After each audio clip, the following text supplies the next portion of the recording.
Everyone. So thank you all for your attendance this morning at this meeting of the Black Isle and Easter Ross Area Committee. Please note that this meeting will be recorded and thereafter archived for public access via the Highland Council's YouTube channel. So good morning, everyone. Hope you're all well. I'm quite sure we're past the point of saying Happy New Year, but Happy New Year, everybody. So Fiona, if we can start, if you have any apologies for absence. Thanks, Chair. The apologies are from Tamala Collier, who will hopefully be joining us a bit later. And I'll do a very quick roll call. Councillor Atkin. Sorry, present. Thank you. Councillor Coghill. Present, thank you. Councillor Dundas. Present. Councillor Edmondson. Present. Chair, you're here. Councillor Johnson. Councillor Loudon. Present. Councillor McCallum. Present, thank you. Councillor Ross. Present. And Councillor Smith, I don't think is here. Hopefully will join us soon. No, that's everybody. I don't have any declarations at the moment, so. Fantastic, thank you very much. So with that all being said, I think we're going to go straight over to Chief Inspector Callum Smith for the police report. So would you like to give us a bit of an introduction to the report, please? Yeah, thanks very much, Chair. Thanks, everyone. Morning, everyone. And just, I'm not sure, I think I've met some of you before virtually, but some others maybe not. So I'm Callum Smith. I'm the Chief Inspector for the North Highland area, policing area. So that incorporates, simply put, everything north of the Keswick Bridge. So Keswick Bridge up to Caithness and out west to Ullapool, Achnasheen, round there. So that's I've been doing the role now for the last 6 months. So I think actually I just came into the role just after your last last time you got the police reports, just around about then. So so no, it's good to be with you, and I'm very glad to be with you today, and I'll run through the report. I'm working the presumption that you've all got a copy of the report in front of you. So I'll run through the report. I'll run through the headlines and the highlights as I see them, and then feel free to kind of come in questions either at the end or as and when you see them, and I'll answer them as best as I can. Anything I can't do, I'll take away, and I'll come back to you afterwards and take it forward from there. So, so I think I mean, you can correct me if I'm wrong, you feel differently, but I think what I'm going to present to you is a fairly positive picture on the whole. And I think what I would kind of suggest is kind of that actually, in terms of the policing side of things, certainly our officers continue to deliver a high quality of service against a number of challenges on the face of things. And I hope that's what the end feel of this will be. That's not obviously always going to be perfect. There's always going to be things we can do better. There's always going to be things that we can improve on and that we can alter, which we are doing, and I'll touch on some of that as well as I go through things. But yeah, so the one thing I was just saying at the beginning, and it's probably just worthy, but I'll put a bit of added local context into this where it's relevant. The statistics that you'll see in front of you and that I'll talk through, the way they're presented now, simply just due to the way they come out of the computer systems that generate the statistics, they're for a North Highland wide North Highland area as a whole. So the statistics that's as local as it can be made at the moment, but I can give local context to it as we go through, and so that'll give a bit more flavour for your wards as we talk through things. Beyond that, I think the introduction I've got in there that I put in myself there, it kind of just touches a wee bit there on the just to bear in mind the 5-year average does take in the COVID period still, so that's just a kind of a slight pardon the pun, health warning on that, the 5-year averages. The other aspects that I've touched on in the introduction there, I mean, I'll come on to it as I go through things, but the road traffic, road safety section I've touched on there, which I'll touch on a bit more when I get into it. That effectively of all the areas of policing that we put and kind of evidence the work that we do into things, it's probably road safety is as high an area of policing as we do, and that reflects a lot of the representations that you yourselves make on your behalf of your constituents, and that we ourselves get from the public. So beyond that, there's bits there that touch on missing persons, violent crime, serious and organised crime. I'll touch on that as I go through the report. So so just working through the report, so page number 3 there, the local policing priorities, they haven't changed since you were last presented the policing report. They won't change. I think it's every 3 years they change or they're reviewed. They come about as a result of feedback from yourselves, from the public, and from our partner agencies as well. So that's they're all absolutely relevant to all our lives in the Highlands in terms of what we should be looking at. So looking at page number 4 there, road safety and road crime. So the intention there is with partners to enhance road safety. The partners, they are just primarily are the Highland Council Road Safety Officers Safety Camera Partnership are the 2 primary partners we work with. I probably would just at this point kind of just highlight the good working relationship we have with your own colleagues in the Highland Council road safety officers, and how helpful we find them, because there's a lot of work that they do that is really helpful. Hopefully that we help them, but certainly they help us. So just looking at the number of fatalities there, it's good news ultimately. We're down 2 on the 23-24 number of fatalities in North Highland area, and we're down on the 5-year and 3-year average as well. So it's down at a kind of low, the lowest it's been for a number of years now. I do kind of hesitate to kind of use these statistics sometimes, because it takes, tragically, you take one fatal accident where you have a number of people in one car, and suddenly that spikes, if you want to put it like that. So, but ultimately it's a good thing that it's down. It's always going to be the case. Drink and drive drug offences there, you can see it's maintaining higher than it's been. So the 5-year average and 3-year average are 137, 149 detected offences respectively. Last year was 180 at this same period, and this 24-25 year with 178 offences detected.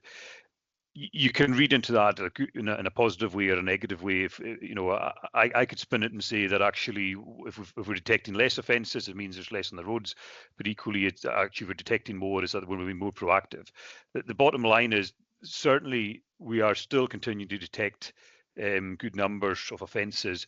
And the one thing I would probably kind of highlight has changed over the last 18 months, 2 years or so, in a positive sense, is that we are using now drug wipes, we call them, for saliva testing at the roadside for detecting drug driving. That is very recent. That's in the last 2 years, and we've been kind of generating the volume, even in terms of actually the logistics behind the scenes, in terms of actually generating the volume in the labs and so on and so forth, to actually be able to sustain the amount of offences that we capture. That's been developed over the last 2 years, so that does feature into that. It's a good thing that we're detecting the amount of drug driving that we are. It's probably also quite shocking, if I'm being honest. So drink driving is what we often all talk about. Drug driving is as prevalent as drink driving is nowadays, in terms of people using substances and then driving whilst under influence. So that's something that's kind of we're ongoing with. And then speeding, as I say again, the 5-year, 3-year, we're actually slightly down on that, but the 5-year and 3-year average is 434 and 449 offences respectively detected. Last year was a spike, a peak year, where we had 514 offences detected in the year. We're down on that. We're down on the 5 and 3-year average there. Down about 133 offences to 381 detected this year. I would just qualify that, and I'll kind of come to it at the end, but the section 8 right at the very back of the report shows that in the wider context of that, road traffic offences is still the single greatest offence grouping offences that we detect across the North Highland area. So there's no shortage of effort being put into that. And then the bit at the bottom there, the graph at the bottom there, it just puts into a bar graph what I've just mentioned there around about statistics. So so that's that. The only other thing I'll probably mention there is there's no commentary on it. Just going back to what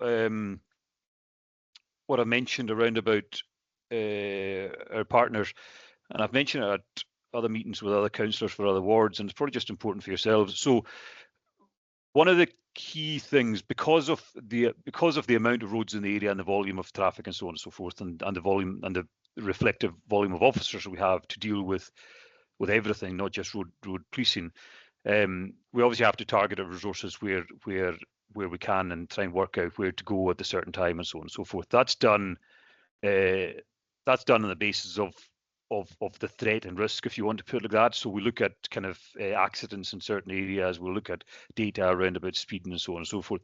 So the Highland Council road safety officers are very helpful there in terms of we can actually do speed service and such like to try and inform where we're doing speed checks. The reason I mention that is that as and where you are getting any reports of from your constituents around about concerns around road safety, if you come to ourselves or the Highland Council road safety officers, there's bits and pieces of work we can do to try and kind of evidence a problem or the lack thereof, because naturally it's a very emotive topic where you live in a certain area and you're hearing cars or seeing cars driving past at what a person believes is in excess of the speed limit.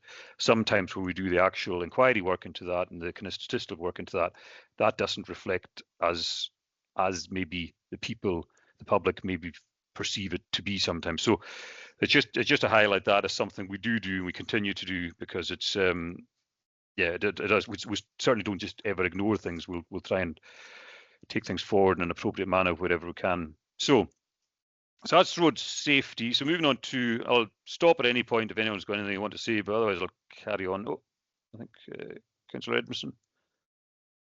Yeah, just before we go any further, you in these columns you've got a 5-year average and a 3-year average. Yeah. Are they over the whole year or are they year to date? It's not clear to me. So my understanding is the 5-year average will be on the whole year. Right. So given we're 3/4 of the way into the accounting period at the moment, that should come closer to the 5 and 3-year average. What I would say is though that the year to date, so 381 last year, that should be a like for like figure effectively.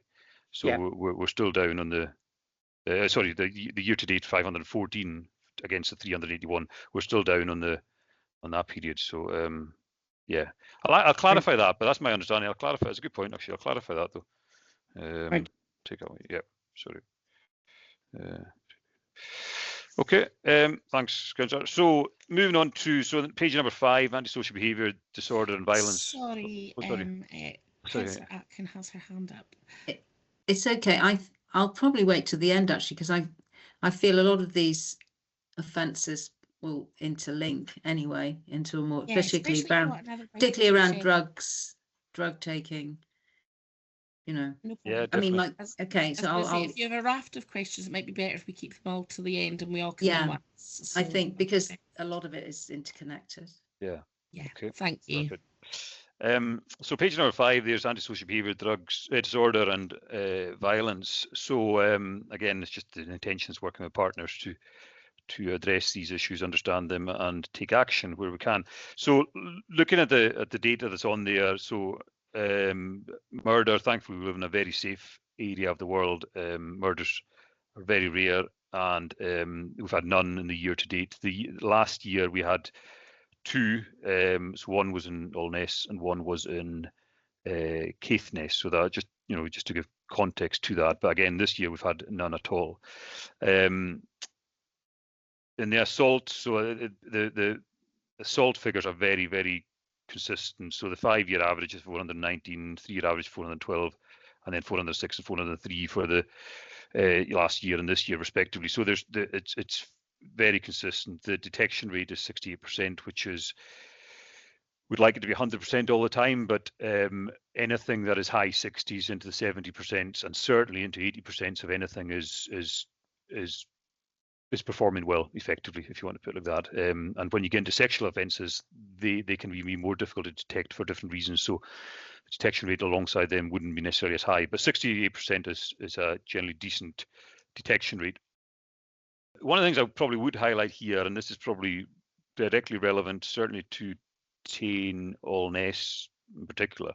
So serious assaults, you can see there, it's not necessarily a particularly high spike, but we've been looking at it this year and we've been monitoring it, and we've actually done a bit of work into it in our performance meetings in general. So we've had 26 in the 20 this year against 18 last year, 22 and 19 the 5-year and 3-year averages.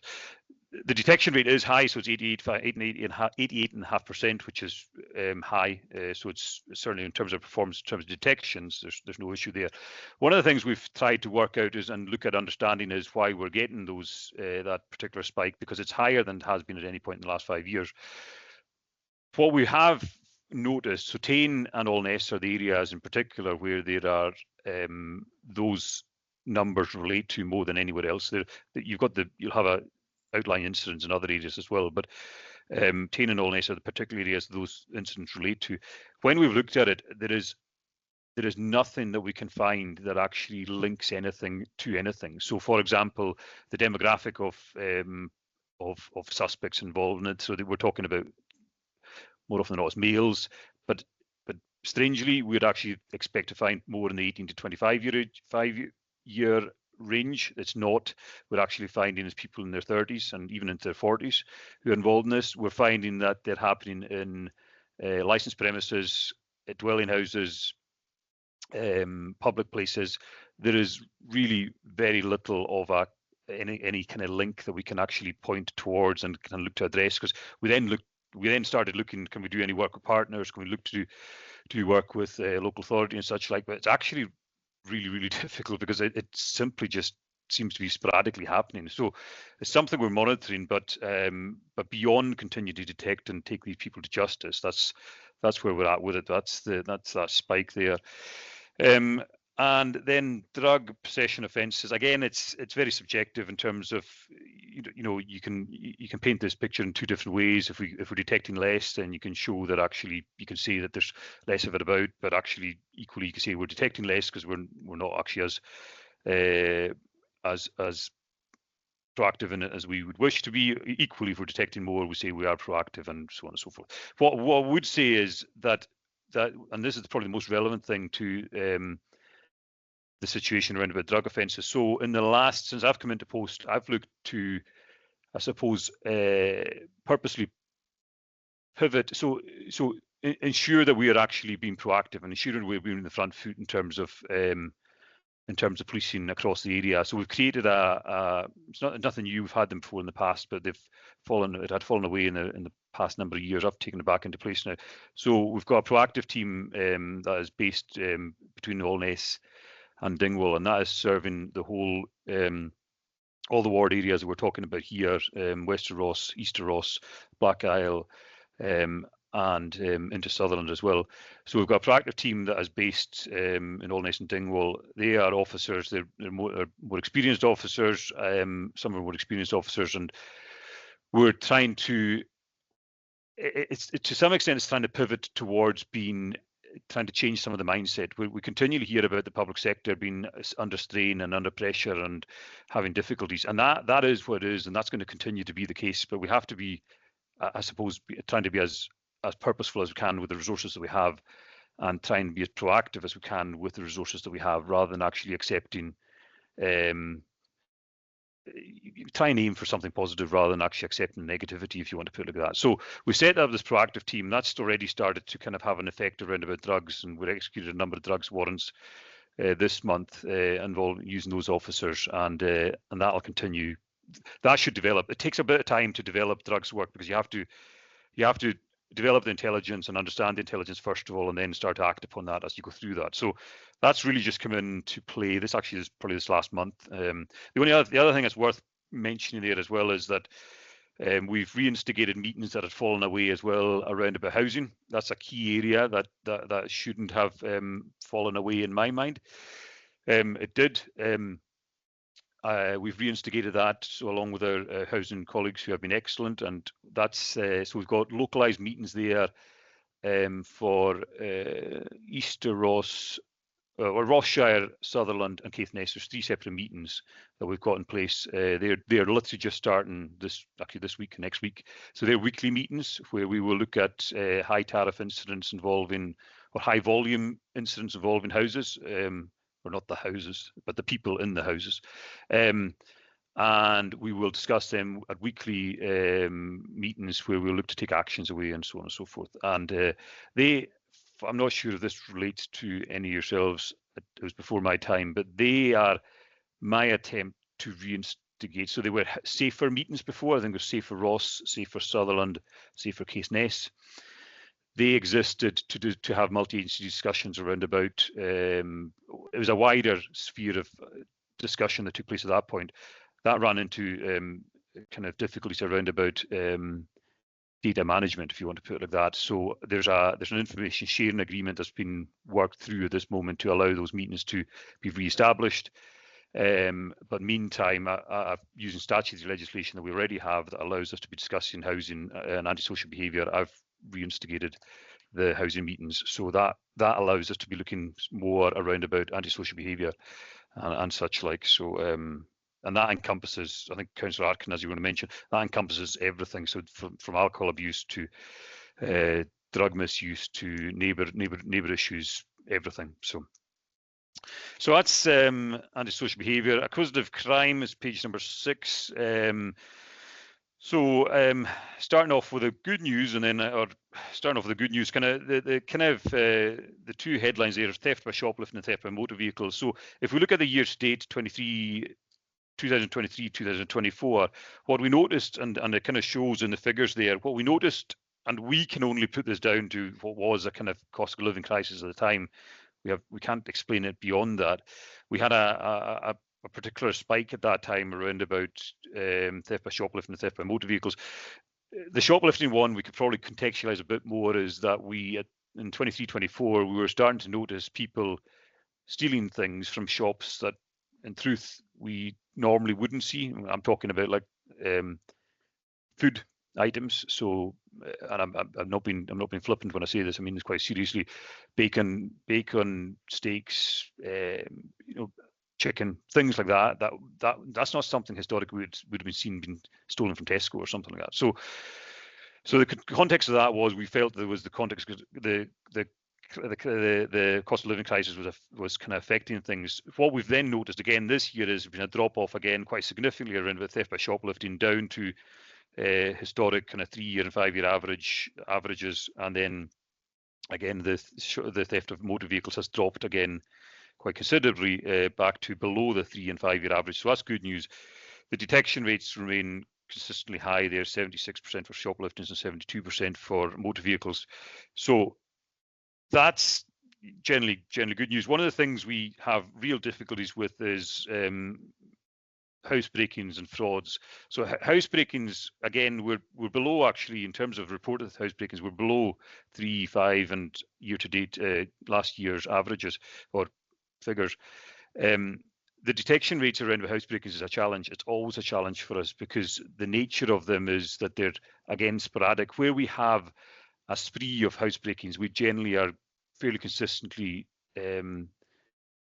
comfortable and good at detecting those because it gives us opportunities. Where we have a random housebreaking in a kind of in any state, or a random housebreaking in a rural area, which is even more challenging, it really leaves us against the caution in terms of trying to gather evidence. So that's something we continue to review regularly. Our CID officers have been even undertaking another review in the past month, but it is a challenge. There's no 2 ways about that. That's why we kind of mentioned the Rural Watch in the text below all this data. The frauds, again, I'll just mention it, but it's part of a much bigger picture. Frauds, we have a lot of victims of frauds in our area. We have generally very few frauds that are actually committed by persons who live in the Highlands and Islands, for that matter. We might have frauds in terms of fraud-borne lodgings, with people leaving accommodation without paying for it, fraud in terms of stealing petrol, bits and pieces like that, or kind of bogus workman fraud. That's the kind of general kind of fraud that we experience. The fraud, more often than not, which we're kind of seeing in the statistics here, is online fraud and banking fraud and such like, and that causes a real challenge, particularly for the elderly. So that's why we do a lot of work with preventions and interventions officers, do a lot of work around banking protocol and the parcel scam fraud. And anytime we see any indication that anyone's got any vulnerabilities, we kind of look to work with our partners and social work and such like to try and kind of intervene before things get out of hand. But yeah, so that's the acquisitive crime figures. And then moving on to protecting vulnerable people at page number 7. This is, unfortunately, we've just changed systems, and this is why you're seeing large swathes of blacked out parts on the table there. But if I give you a kind of the general, so what will happen, so just in terms of the context there, in terms of what's happened is we've changed systems around about how we record missing people in 23-24. That's why we've got partly figures there, but not full figures. And hate crime figures, that's twofold. Part is that we've actually had the legislation come into place in April this year, where the Hate Crime Act came into place in Scotland. That changed fundamental aspects of hate crime recording in Scotland in terms of so age is a characteristic that's been taken in, which previously wasn't one of the characteristics that was part of the hate crime legislation. So that's had an impact in terms of how we can then show year-on-year data, because we can't show accurate data.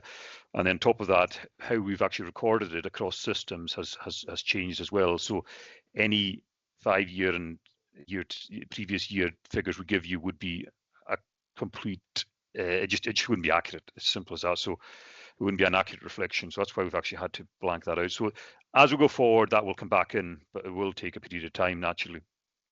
So just looking at the figures that we do have there, so rapes and this is the same. This is the case for wider sexual crime as well. But I can give a bit of context to this in terms of, I know people can say, right, high is good or is bad, or low is good or bad, or whatever it may be. But my previous role one of my previous roles was detective inspector in the rape investigation team, and we have put alongside partners who work in the Violence Against Women partnership, we have put a power of work into trying to encourage victims of abuse, domestic abuse, sexual abuse, to have the confidence to come forward.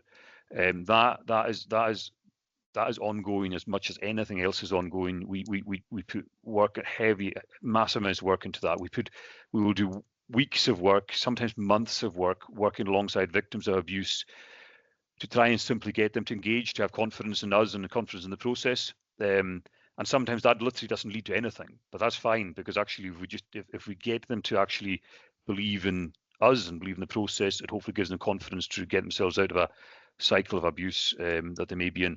So what we have found is that continually we have been getting sexual abuse reporting going up. So we definitely view that as a positive thing, because people are reporting things. We've had that's again up this year on the previous or the previous 5, 3 and last year's statistics. Dustin, the detection rate's not there, but I actually checked earlier on. We're generally sitting in the mid 50s, 50% of detection rates. Anything in the 50% is we would want it to be better. We're always going to want it to be better, but it's generally reasonable for the type of crime we're dealing with, because all too often, again, because of the nature of rape, it happens with witnesses, and particularly if it happens outside a forensic window, it can be very, very challenging proving an offence or evidence in an offence. So yeah, so that's kind of, again, well, it's good news in terms of we're making progress in terms of getting people to engage with us.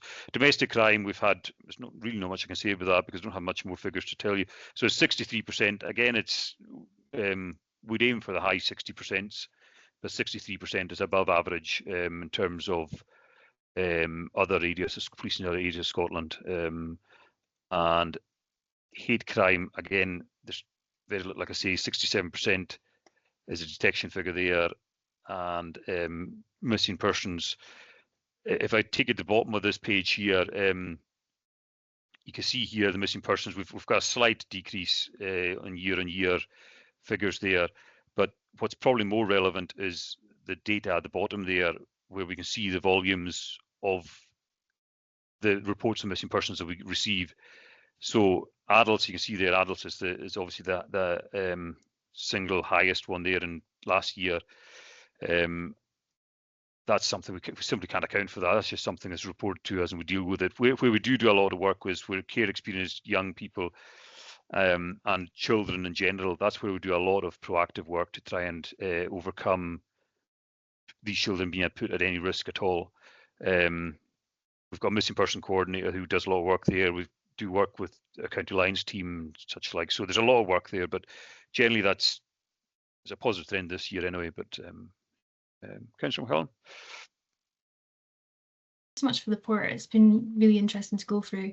I was just wondering if I could find out a bit more information in terms of the detection or cases of rape. I actually went away and looked at the figures for the whole of Scotland, and there seems to be unfortunately a big increase across the whole of Scotland. And there's also been reports of increase of violence against women and things like that. And is this, are we seeing more because more people... Can I just interrupt you a second? Are you wanting to keep your questions till the end, and then we'll take everybody with all their questions? Well, I just so because otherwise, obviously, you're only going to get one shot at asking a question. If you've got others. That's a very good point. That's a very good point, Lindsay. Sorry, I thought we were saving the questions if we had like a big cluster of questions, and I just had the one. So I'm happy to save it to the end if that's better. Right. Okay. Apologies for that. I'm near the end anyway, so I'll finish and then I'll come back, Councillor. So, serious and organised crime. So it's page number 9 there.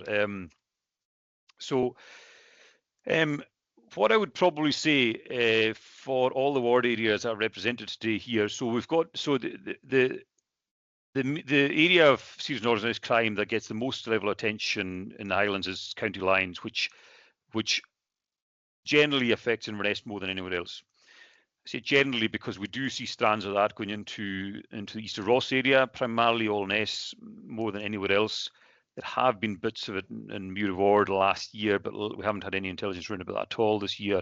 And when I say these areas are involved, it's not to say that actually we're seeing county lines coming into these areas as much, because and there's a reason for that, because the customer base isn't there for these gangs, if you want to put them like these groups.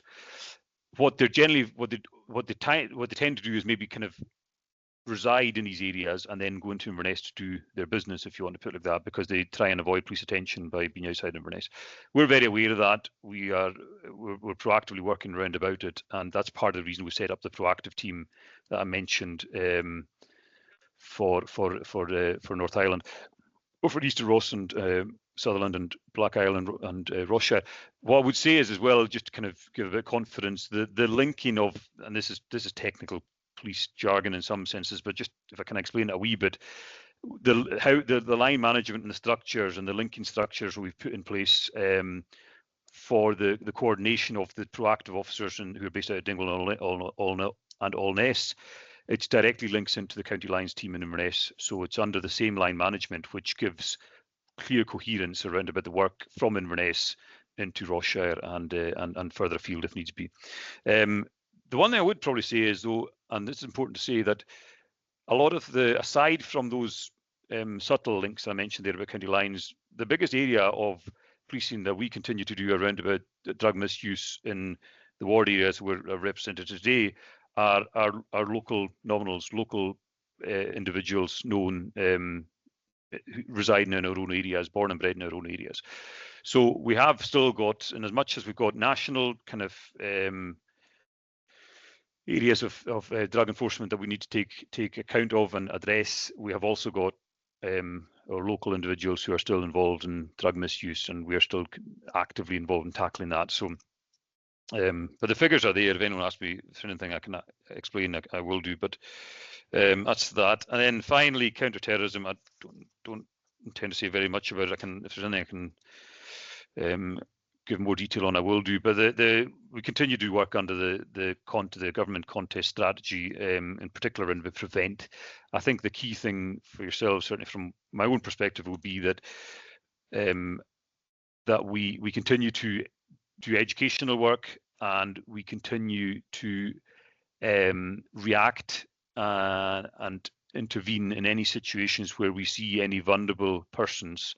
This is through education, social work, even people involved in the adult support and protection side of things. Anyone who we feel is vulnerable and who may be vulnerable to certain ideologies, or being taken down a route that they wouldn't otherwise be taken down route of if they were if there was an intervention in there. So we will take intervention into that, a multi-agency intervention. And to give a simple example of that, if there was somebody in the school and teachers felt there was something uncomfortable about a person's, a child's, what they were saying in terms of verbalizing their feelings about, I don't know, right-wing kind of extremism or something like that, that would then slot into ourselves. We would then kind of take a multi-agency approach to the discussion around about that, and we look at interventions around about that. That all then fits into the wider contest, the government contest strategy around about different levels and different layers. But in essence, at a basic ground level, we're very aware of it, very proactive in it where we need to be. And then the final page is there, and this is kind of the final thing I was wanting to say, was the pages numbered was 11, 12, and 13 there. So group, they just simply show the recorded offences that we have for the 6 years as it is. And I would just kind of, I'm highlighting this probably partly kind of just to kind of highlight, I hope, the work that we're doing that's relevant to what your constituents very often come to us with, but obviously also hopefully to maybe give yourselves some data that you can use where you get reports from your constituents. So Group 8 there highlights the work that we are doing around about road traffic offences and detection of same. So there's 1,976 in the year 24-25. That's the second highest across the last 6 years, last year being the only other year that was higher. So yeah, I think that's pretty much the key things, but I'm happy to take any questions at all. That's good. Thank you so much, Chief Inspector Smith. That's been very, very enlightening. Before I pass it over for some questions, I was just wondering if I could ask you a few of my own, be very cheeky. Yeah. My first question was, we've talked about detection for most of these crimes all the way through the report. I was just wondering if you could give me a quick sort of differentiation of the difference between a reported crime and a detection and a conviction, because obviously I feel that those are probably very different things. That's my first one. My second one is about the No Knives, Better Lives scheme.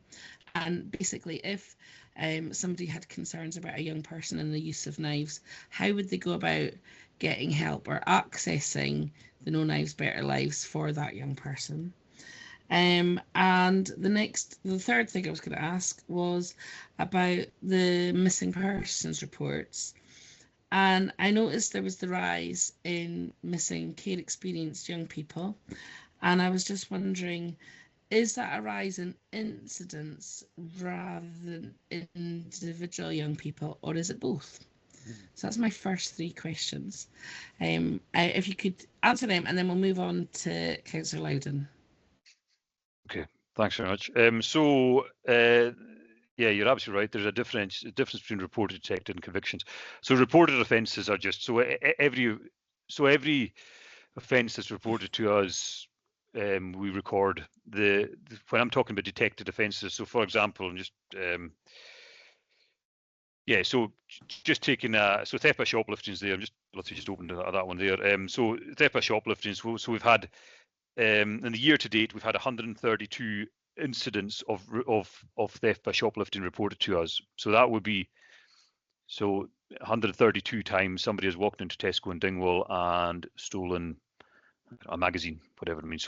So of that, we have detected 76% of those, or 76.5% of those. That then you're absolutely right, and in particular, the convictions. When you go into how many of those detections lead into convictions, that becomes a very, very different thing. That is multifaceted around about. So the Property Fiscal Service has to have an initial assessment around about the sufficiency of evidence, around about the what's there. But second to that, they have to they take an assessment around about whether it's in the public interest to prosecute, and that has a number of different facets to it, because there may be vulnerabilities there around about a person. So again, I'm making this up on the hop, but you could have a domestic abuse victim who has been come out of a scenario where he or she has been abused, and they have been threatened to go and get something in Tesco, and they don't have money for it, and they know the only way they're going to get it is by stealing it. So they go and do it. We find out the context of that. We report that to Property Fiscal because it's a crime, but the Property Fiscal are just simply never going to convict in that, or take it into court, because it's not the right thing for the person or for the public. So that kind of incident would never reach a conviction. So, and when you get into sexual offences, it becomes all the more challenging, where the victim's views are absolutely taken into account. So we may have evidence to report, we may have evidence to take into court, but if a victim does not want to go into court and the wider public are deemed not to be at high levels of risk, there can be decisions taken around about that, because we have to look after the people we're trying to look after first and foremost, rather than just. So I don't know, does that answer that? Is that Yes, mostly. I think the differentiation I was kind of trying to work out was, especially when it came to the ones like assault. Yes. So if the person was identifying the person who had assaulted them, yes, would that be a detection? Not necessarily. No, and that's no, unless there was unless we get corroborating evidence, other corroborating evidence to show, we couldn't then detect it. So so that we have to go to get the sufficiency of evidence first and foremost. No lives, better lives. I think it was your second. No lives, better lives. I think it was your second question. So we generally, so what I would say is, if this for anybody, if anybody has concerns around about a child or children having access to, or concerns around about knives and such like, if that is simply reported to us or social services, we would then have an interagency referral discussion around about that particular child. So a multi-agency discussion around about that child or children and the risk they are to themselves or others. We would then actually look at interventions, and no lives, better lives can be part of that. Generally, no lives, better, no knives, better lives can mix up. Relates to collective presentations. So, for example, Dingwall Academy, I'm sitting in Dingwall, that's why I'm using Dingwall all the time. Dingwall Academy, they receive, I think it's a first year presentations from our prevention and interventions team to give collective presentations, because it's better to do that than picking on individuals, where unless if it needs to be done, we will do it on an individual basis, but it would generally come in through, more often than not, a child protection route. So that's that one. And I think the last question you had, missing persons. So the missing persons, so care experienced young people, so the 27 in 2023, 24 and 32 this year. So they relate to each occasion that we receive a report of a care experienced young person going missing. So each incident is a single incident of a child going missing. What that doesn't show is we could have, and all more than likely, I don't have the figures in front of me, but more than likely it is the case, of those 32 this year, 10 of them may relate to the same child who has gone missing 10 occasions. And as we all know, it's if we would all end up in a situation where some of these children have experienced in their early years of life, we would probably all end up in the same situations they are in as well. And so when they go missing, it's effectively trying to find them, get them safe again, and again they literally might go missing again within 2 hours of that, and we start the cycle again. There is intervention around about that and work that we try and do both on our side of things and social services side of things to try and improve the situation, but it can be there's no two ways about it. It's a time-consuming area of work that takes a lot of our resource at times, because those children are at risk themselves, and we can't have that. So, yeah. Is that okay? Lovely. Thank you very much for that. Councillor Loudon, we'll have you next. Thanks, and thanks, Callum, for the report. It's a number of points. I think drink and drug driving and serious organised crime, those were both areas of significant concern. Speeding appears to be on the way down, but I think that, you know, I do think that it may be a lack of officers and teams rather than an actual reduction in speeding. And you know, is that anything that it'll be possible to address given the resource difficulties that you find yourself in? It's an old refrain of mine, but community council reports and community council contacts, you know, I hope it will be possible to kind of produce a list of those. There was a police report appeared at Tain Community Council last Monday from, I think, Sergeant Powell. But in it, he's saying that he's moving on, and he wasn't able to name his replacement. So I'm just wondering if that's something that could be done. It's very reassuring if you know who your contacts are, and I've been round quite a lot of the community councils, and they're not. That information is still quite difficult to come by.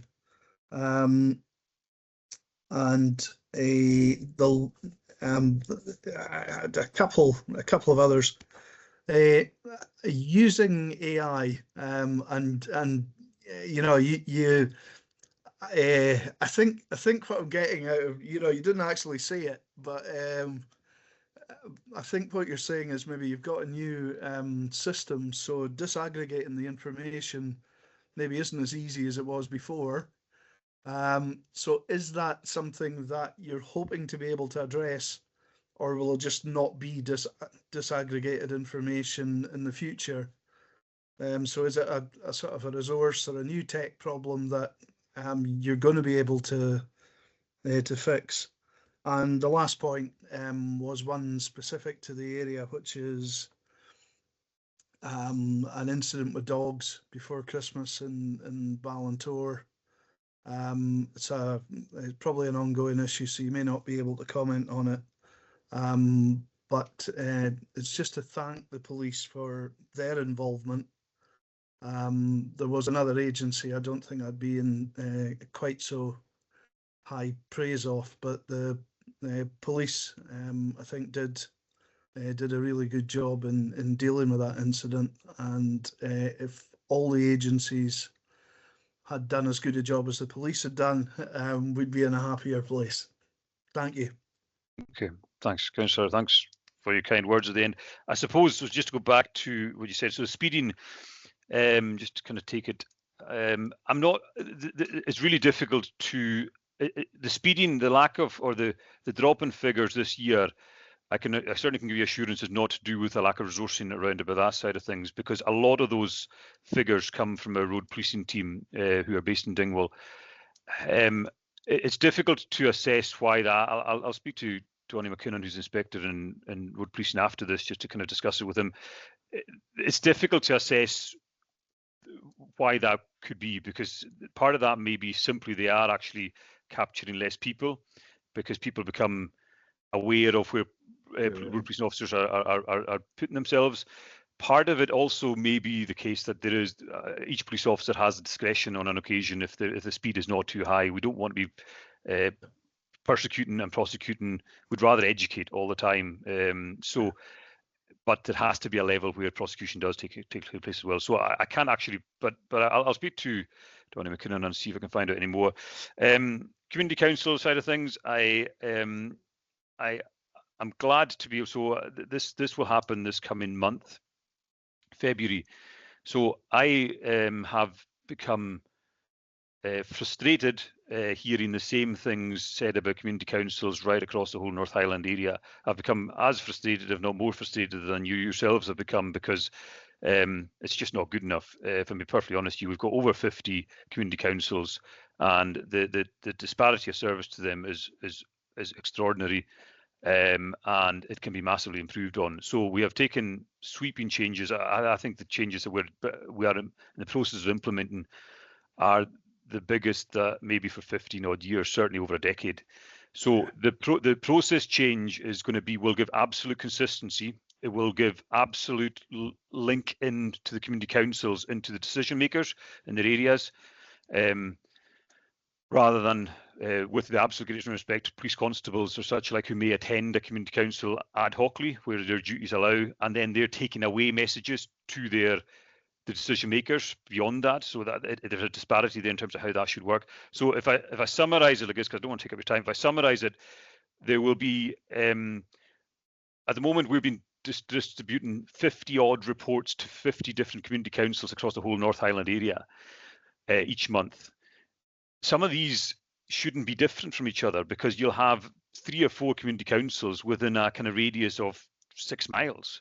You can't have, so you shouldn't have then, and what's relevant to one area 6 miles away is relevant to the area 6. So what we've done is we're going to produce 9 reports going forward, starting in February. The 9 reports will be ward, so they will relate to your wards. They will go to, so all the community councils in your ward will get the same report. The reports will be structured in the same way as the report I'm delivering you right now is, around about the 6 priority areas. And we will give commentary on that in each of the 6 areas. There will be a quarterly meeting from there with each of the police inspectors who lead the respective areas, where they will start off as being Teams meetings, but I would foresee that each of the community council chairs will have a quarterly invite to that, where they have direct access to the local inspectors and/or myself. I'll come to them as well. It means that we're getting the direct feedback. We will then have the ability to task and address what is coming in from your community councils, or from the community councils, and then we will be able to report back on these items in the monthly newsletter, if that makes sense. So we've done work as well. Sorry, I just finish off. We've done work as well around about the data. We've actually done work with our systems to kind of generate local ward data, which we've never had before. So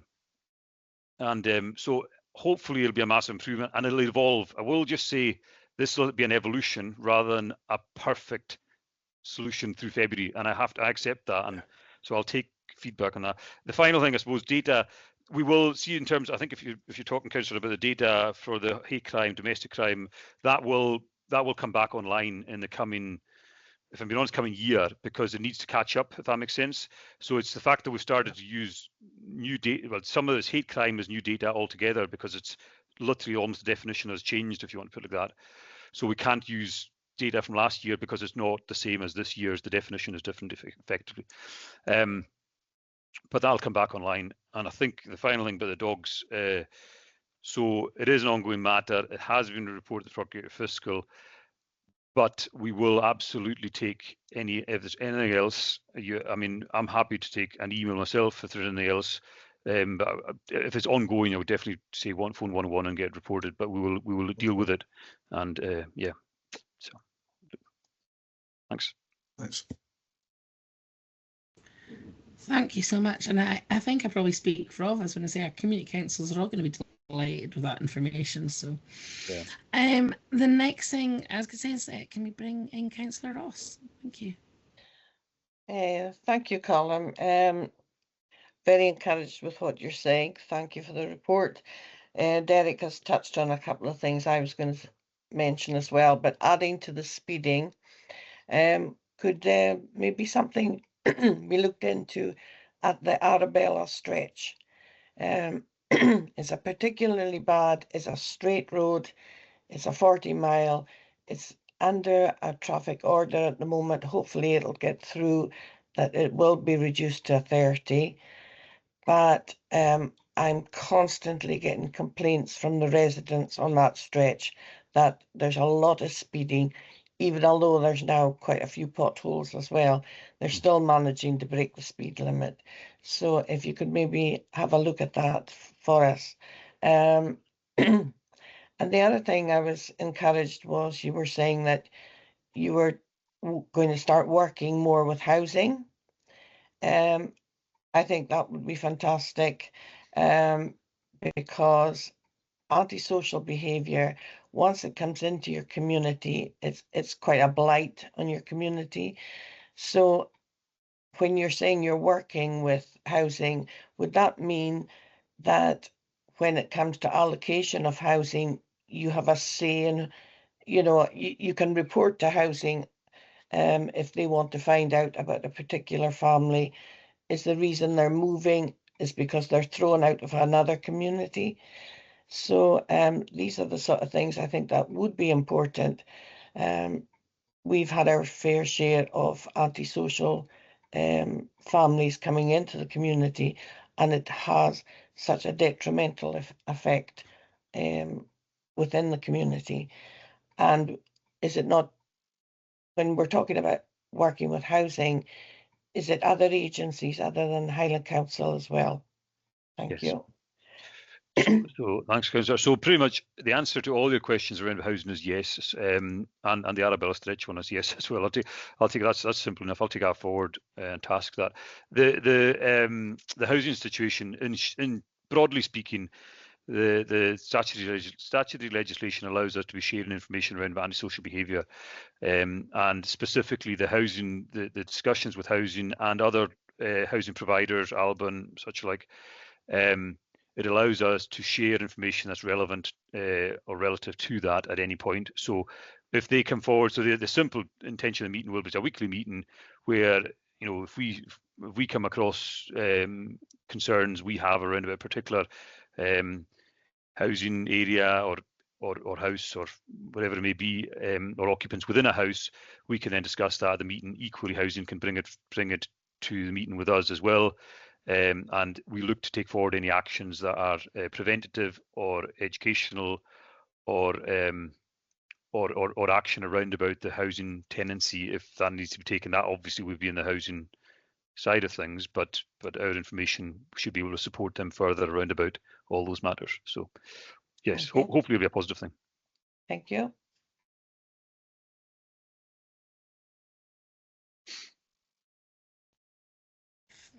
Fantastic. Marvin May, Councillor McCallum, would you like to come in? Thank you. And I'm really delighted to hear about changes about the Community Council, because I know you and I have had a few discussions about that. So yeah. I'm absolutely delighted to hear that. Thank you for the work you put into that. My question was about the increase of rape, and when I was doing research, that seems to be an issue that's across the whole of Scotland. And I was wondering whether that's because there's an increase of this occurring, or whether it's because there's more confidence in the police for people going and reporting it, or is it a mix of both? And you touched a little bit about what's being done to try and support victims, which is absolutely fantastic. And I was just wondering what else is happening to encourage people to come forward who perhaps haven't detected or are nervous to come forward. What's kind of being done to kind of encourage them to do so? If you could maybe touch on that, that'd be fantastic. Yeah. So I probably can't answer the part of the question we asked, is there more happening? I probably just can't answer that because I honestly don't know. I'm not sure anyone that actually would know the answer to that. What I would say is that it's a societal issue that has always been about and will unfortunately probably always be about, and we're trying to address it. Without a shadow of a doubt, what we have become massively better at over the last number of years is detection, and what we've tend to find is now, and we're doing this better than we've ever done. And this ultimately comes from a high governmental level, but ultimately has slotted into operational policing. We now look at a person's. So if a victim comes forward to report they've been raped, we then look at the suspect's whole life, if you want to put it like that. We go as far back and find out as much as possible about that person as we possibly can. And inherently, what we then find is that we can find unfortunately, other victims, because people they don't change their behaviours. They move from relationship to relationship. So that's allowed us to, there's legislation that allows us to then bring together a course of conduct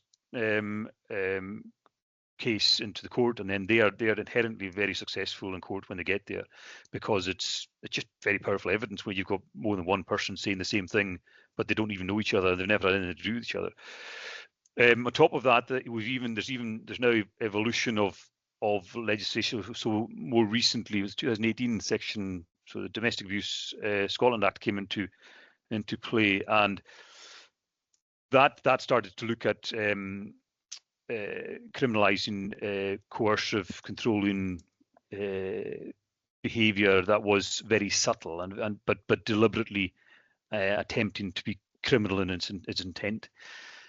What we've now started to look at, and this is very early, I'm not aware that I've actually reached a conviction yet, but the courts are looking at this, is trying to show that the sexual offending, rape, is part of a course of conduct within a bigger course of conduct, whether it's physical, whether it's emotional, whether it's coercive, and then sexual. So there's a lot of work around about that. So there's been a lot of evolution to that, and that's, I'm more comfortable than ever. I mean, I'm 20 years in the police now, and it's never been to standard as that now. The standard that, rightly so, the standard that rape victims are getting from policing is at the highest level I've ever known it to be. The officers involved in it are absolutely committed to it and dedicated to it, and they're really dedicated to it.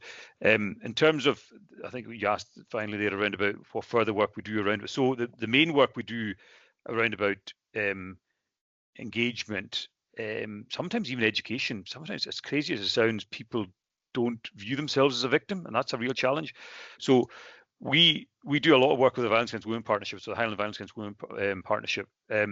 So we're a statutory partner in that. We chair some of the subgroups, and we are part of almost all the subgroups. We have ongoing meetings every week with multi-agency meetings around about victims of sexual abuse. We then have multi-agency meetings where we target the highest hitting offenders as well around about sexual abuse.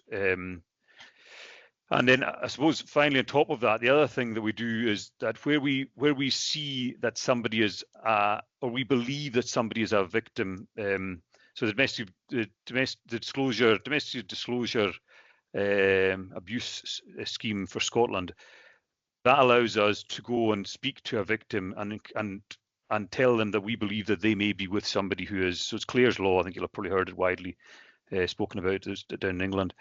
So Scotland's version of it is where we believe somebody's a victim of abuse or maybe an abusive relationship, we go and speak to them. We can start putting referrals and so on and so forth. So there's if I'm being honest, guys, there's a massive amount of work that we do, and probably there's massive amount of work. And if I'm being honest, that's sometimes where, see where we're talking, this is difficult because I understand there's two elements to this, but sometimes when we talk about, the frustrations around about your own constituents may have around about, say, speeding, just because we're talking about it, or antisocial behaviour on a kind of on a lower end of it, sometimes we're putting so much of our resource into, say, for example, sexual crime and such like, that there's a balance to be found in terms of what it is that presents the highest risk to the public as a whole.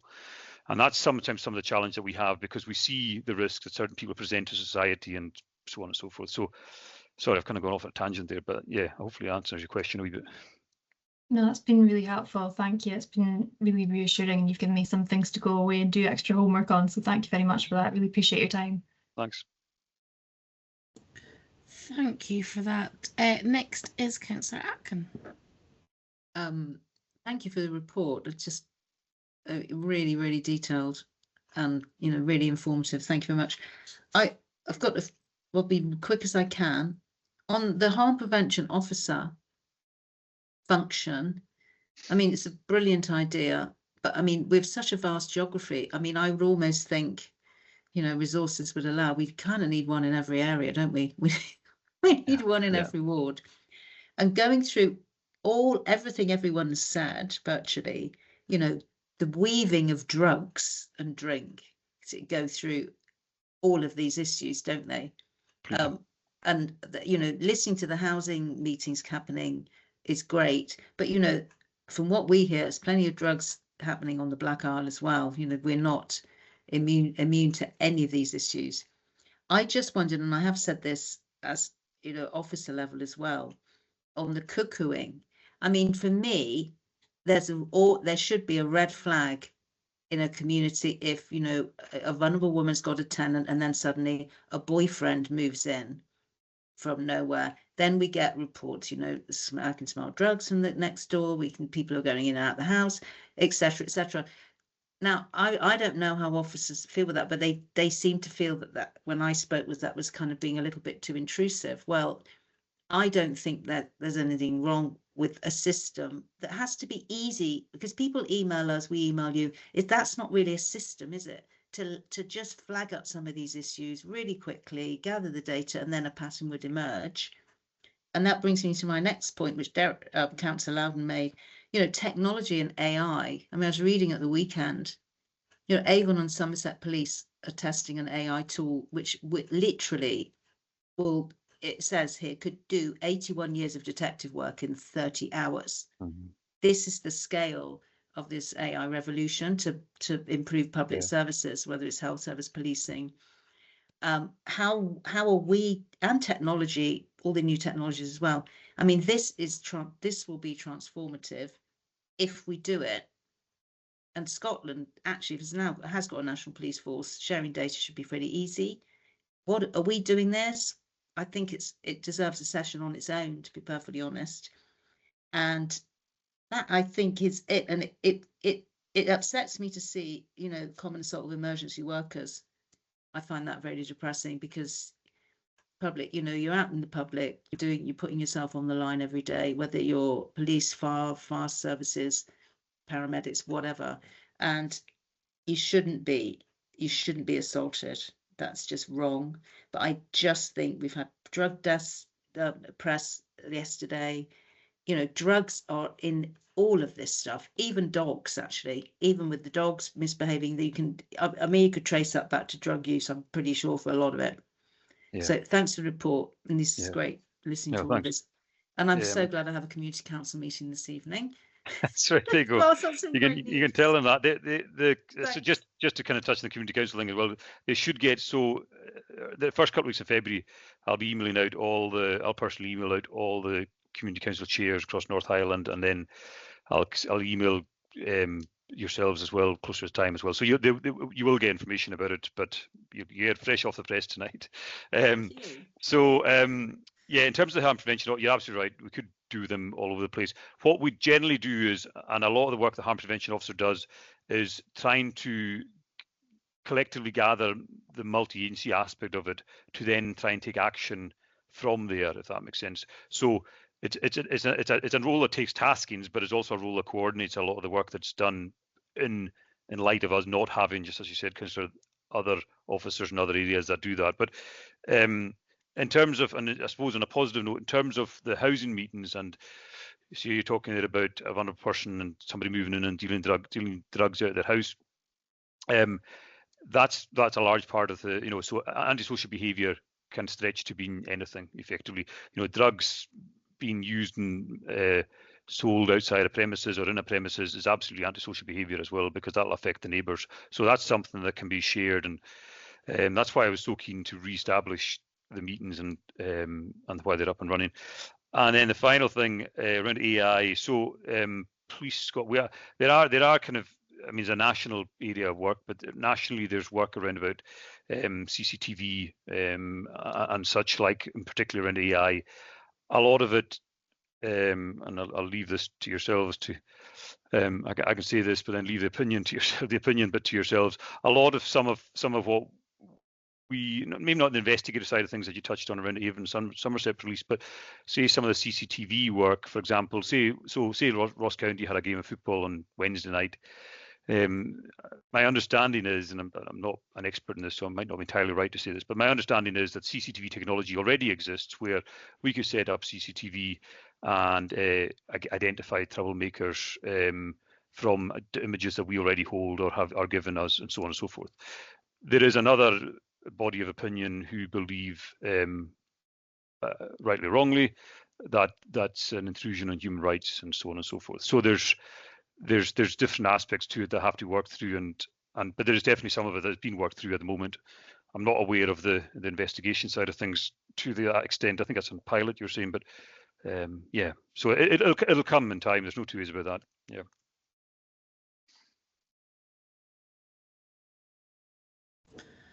Lovely, thank you. Next, it's Councillor Dundas. Hi, Callum, thanks. Just a couple of points Derek and Maureen had already raised, but I wanted to raise one about spikes in crime with drinking drugs, especially in dwelling places and public houses. Do we then liaise with the premises licence holder and ensure that the personal licence holders on duty are trained, the staff trained in intervention measures and that they're happening, and do we monitor it to make sure that the good practice of the licence holder is always being maintained? The community councils, I welcome that as well. I just wanted to ask that at the quarterly meetings where the chairs are present, will they be able to then narrow down into their own ward and get some more personalised information, like for example, Ballantor Community Council would get their area, NIG would get their area. Will that detail be available at these meetings?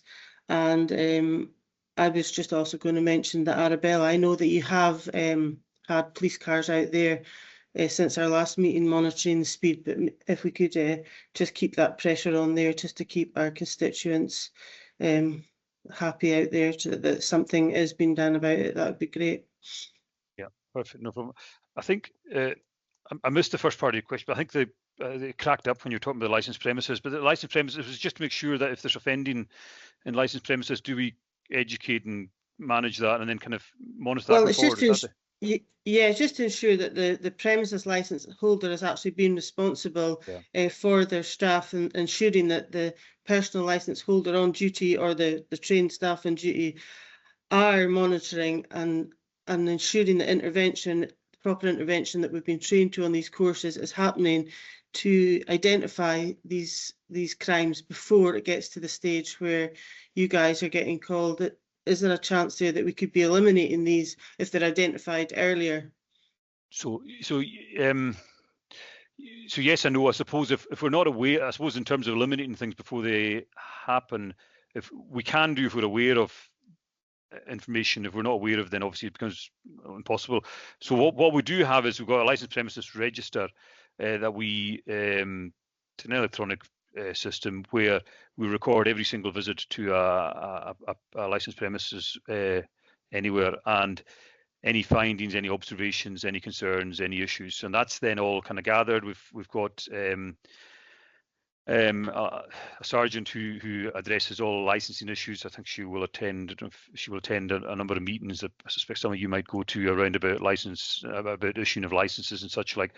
So Sarah Patterson. So she then monitors all of the data that's on there, and when we'll take taskings out of there around about any aspects of concern we have. So just touching what you said, Councillor, around about so if we have concerns around about a number of incidents happening in a particular licensed premises, we will start to kind of monitor that and kind of be a bit more proactive around about what we're looking at. We start to ask questions around training, around about staffing, around about the management of risks and the serving of alcohol, all these different things. And that's over and above the basics of actually if there's any kind of offences detected, we would charge people with relevant offences. But it's very much a process where we try and educate again, we try and engage, and we try and intervene before things happen. But so yeah, hopefully. And the second question, can Community Council?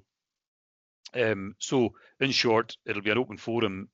So we haven't quite worked this out yet because it's slightly difficult in terms of, I'm not going to bore you with the details, but the police inspectors, the areas they cover and how that overlaps with wards and such like. But in essence, if I was to say, for example, this wouldn't take this, this needs to be kind of finalised a wee bit. But say, for example, there's a meeting for Easter Ross, and that involves a number of different community councils across a number of different wards. It'll be effectively an open forum where the chairs can actually bring up anything they want about the inspector might present some information, but largely it'll be a listening exercise, an understanding exercise for the inspector who's there to then take away whatever they need to take away and address it. Okay, sorry, and I should have said there was one more point. Douglas Livet was in touch. I had emailed him in December regarding the dog situation, and that case went to court on the 18th of December for the owners. And we just wondered, could the members have an update of what the outcome of that was, please? Yes, I will find out at some point. yeah, I'll need to find. The strange thing about it is actually we don't actually find out ourselves, so I'll need to go and find that. But yeah, I'll find out and I'll get you an update. It's just good because we do get constituents still asking, so what's actually happened? Is it just fallen off the face of the earth and nothing's ever done? So it would be good to reassure them that there is something still ongoing. Yeah, no, I'll sort that out for you. You want it? No problem, thank you. Oh, really appreciate that. And Councillor Smith, it's your turn now. Thanks, Lindsay, and thanks, Callum. Obviously, we're really interested in everything you've had to say because we're taking a long time, but I think that's important to do that. Mine's about dogs, but more the other way. I'm going to email you about it shortly. I've just typed out the email and I'm going to contact the dog warden too, but I think it really is a police matter. So I've got two issues.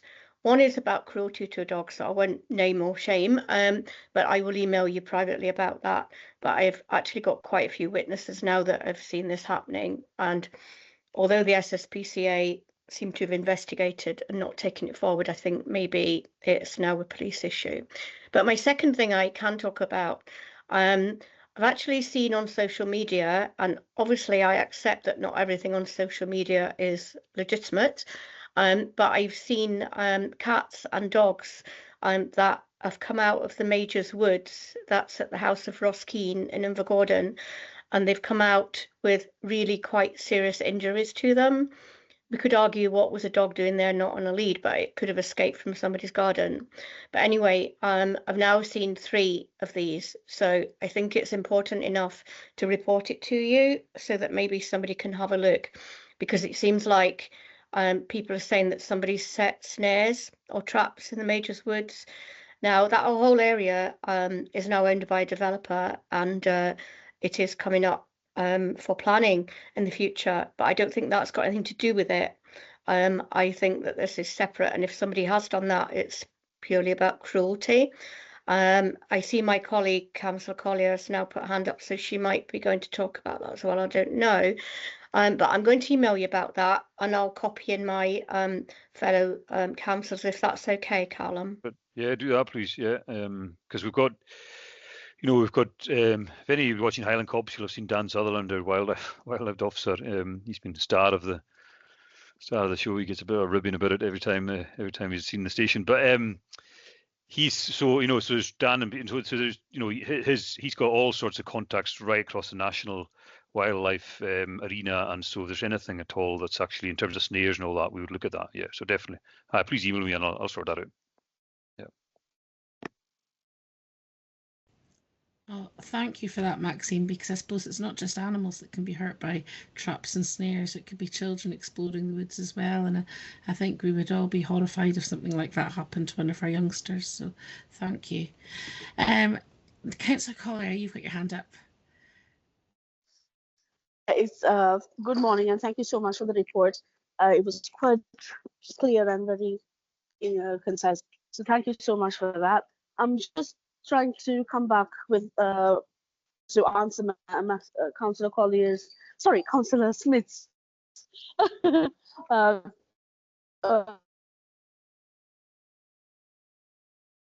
sorry. We have reported about the injured animals coming out from Major's. I'm sorry. Can you hear me? My signals keeps dropping. It's breaking up a bit, but yeah, I think yeah. Perfect. Yeah, it's been already reported to the police, and there's a dedicated officer who's going to investigate the property, like the land. Now, it doesn't seem to be there's traps or snares in the area. It seems like barbed wires from the fences broken into the floor. Now it's on the ground, and the animals must be getting caught up with them. So, however, we are waiting for an SSPC and police investigations to do on the area and get a report out. So we will know more information very soon. I will follow up and make sure that I share whatever I get along with my fellow colleagues. Thank you. Thank you, Councillor. Oh, well, thank you very much, Chief Inspector Smith. I really appreciate the time that you spent with us today and answering all of our questions. The agenda just asks us all to note your report, and I suppose to thank you very much and your fellow colleagues for all your efforts in our area. So thank you very much. And I take it, members, we're all happy to note the contents of the report. Agreed. Yep. Fabby-dabbies. Right, thank you very much, Callum. I'll leave you to it. Thank you. Your day. Thank you. Thanks. Bye now. Bye. Thank you. So next, I believe we're bringing in Ian Moncrief to talk about the capital programme for 25-26 in the Black Isle and Easter Ross area. So welcome, Ian. Good morning, councillors. Good morning. Good morning. Are you okay? Are you wanting to give us a wee brief introduction to what's in the report? Yes, certainly. This report details the capital road schemes in the Black Isle and Easter Ross for 25-26. The Ross and Cromarty capital budget is set at 1.8, just under 1.85 million. And it's split up into the different areas using the amount of road network in each of the areas. So for the Black Isle and Easter Ross, this gives £580,000. But in addition to that, for the last 2 years and for this year, there's going to be a strategic budget. And the last 2 years, it went to Wester Ross, Strathpeffer, Lochaush, and then last year it went to Dingwall and Seaforth. This year, I'm asking for the same amount, 1.349 million, to come to the Black Isle and Easter Ross. So that's significantly going to increase the amount of schemes that we can deliver. Scheme selection. We use the data from the Scottish Road Maintenance Condition Survey. We heavily rely on road inspections. These are the monthly, the quarterly, the annual road safety inspections, and also in particular inspections where we get a report that something's wrong. We also take into account the input and the feedback from the ward members who represent the public. Treatment for specific sites are then identified and costed based on the amount of road to be improved. Typical treatments are overlay, inlay, patching, and surface dressing. Both overlay and inlay add strength to weak roads. Typically, these roads would show signs of cracking, crazing, rutting, or loss of profile. Typical overlays would be 40 mil of tar, screeded out with a paver, and then rolled onto the top of the existing road surface. We tend to use overlays in rural areas. Inlays are similar to overlays, but the existing road surface is first removed. That's because they tend to be in urban areas where we're restricted by curbs, gullies, or other issues that affect how high we can lift the road. So for inlays, the finished road surface tends to be the same as the existing one. Smaller defects, we would look at patching. Now, this isn't filling a pothole, like an isolated pothole. This would be taking a length of road and cutting out and replacing. all the potholes, say, over a kilometre or a couple of kilometres. We also have surface dressing. Surface dressing doesn't add any strength to the road, but it helps extend its life. It seals up the cracks in the road surface, which prevents water seeping in, which can both soften the subbase, making it less able to carry traffic loading, and also through the freeze-thaw cycle, the road can break up. Surface dressing is where we would prep the surface by maybe doing some minor patching first. We would then spray a bitumen oil emulsion onto the road, immediately followed by stone chips, which are then rolled in.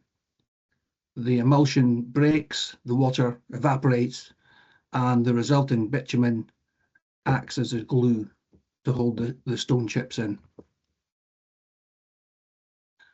So moving on to the programme, and the schemes above the red line can all be funded from the budget. Below the red line, it's schemes that we may be able to do some work with. I should say that I always take a very conservative approach with the budget I have to play with at the start, so that if there's any unforeseen events, I can cover them, and we can perhaps extend our programme below the red line. I won't know the exact budget I've got until probably about May, June. So the programme, we've got the B9176 Struy Road, which is going to be surface dressing, and that was the new sections of overlay that were done a few years back. The bottom section of Glenglass Road, and these are fairly big sections. You'll see 3 kilometres, 3.5 kilometres. I should say that surface dressing is more efficient when you've got longer sections. Gordon Terrace in Invergordon, we're going to inlay part of the road there. It's just broken up completely. Scotsburn Road, the plan is to surface dress that over the site we'd previously overlaid a few years back. The B817, Polo to Barberville, that section of road, it's really worn out, needs an overlay. The B9165 from the A9 through to Fern, we're looking at patching and then surface dressing that section of road. On the same road, Balmucky to Balnaha Cottages, we've been wanting to surface dress that for a good couple of years now. Abbotshaven and Ballantor, we're looking at 300 odd metres of inlay.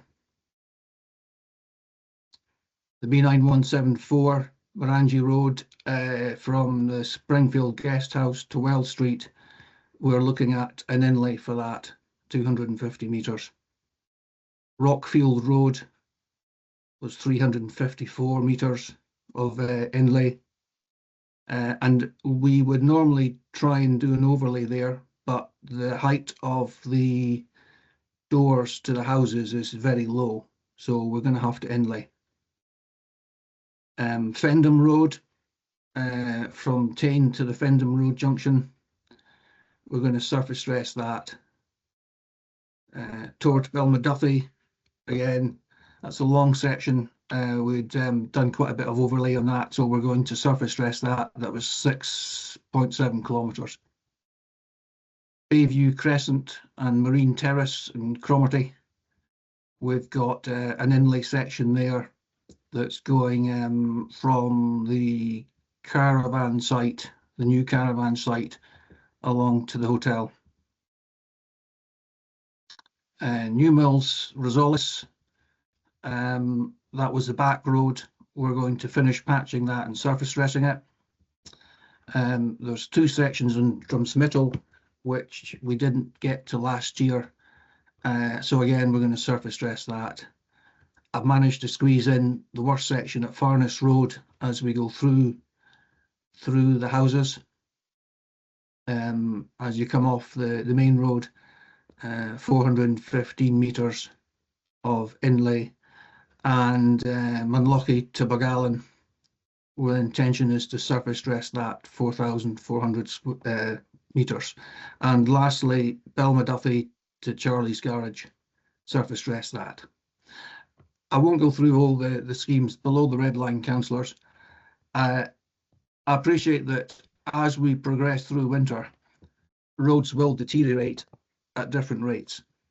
So I would suggest that maybe by late February, early March, I come back to the ward business meetings and we have the chance to review the programme. But if we add something to it, something will probably have to be taken away.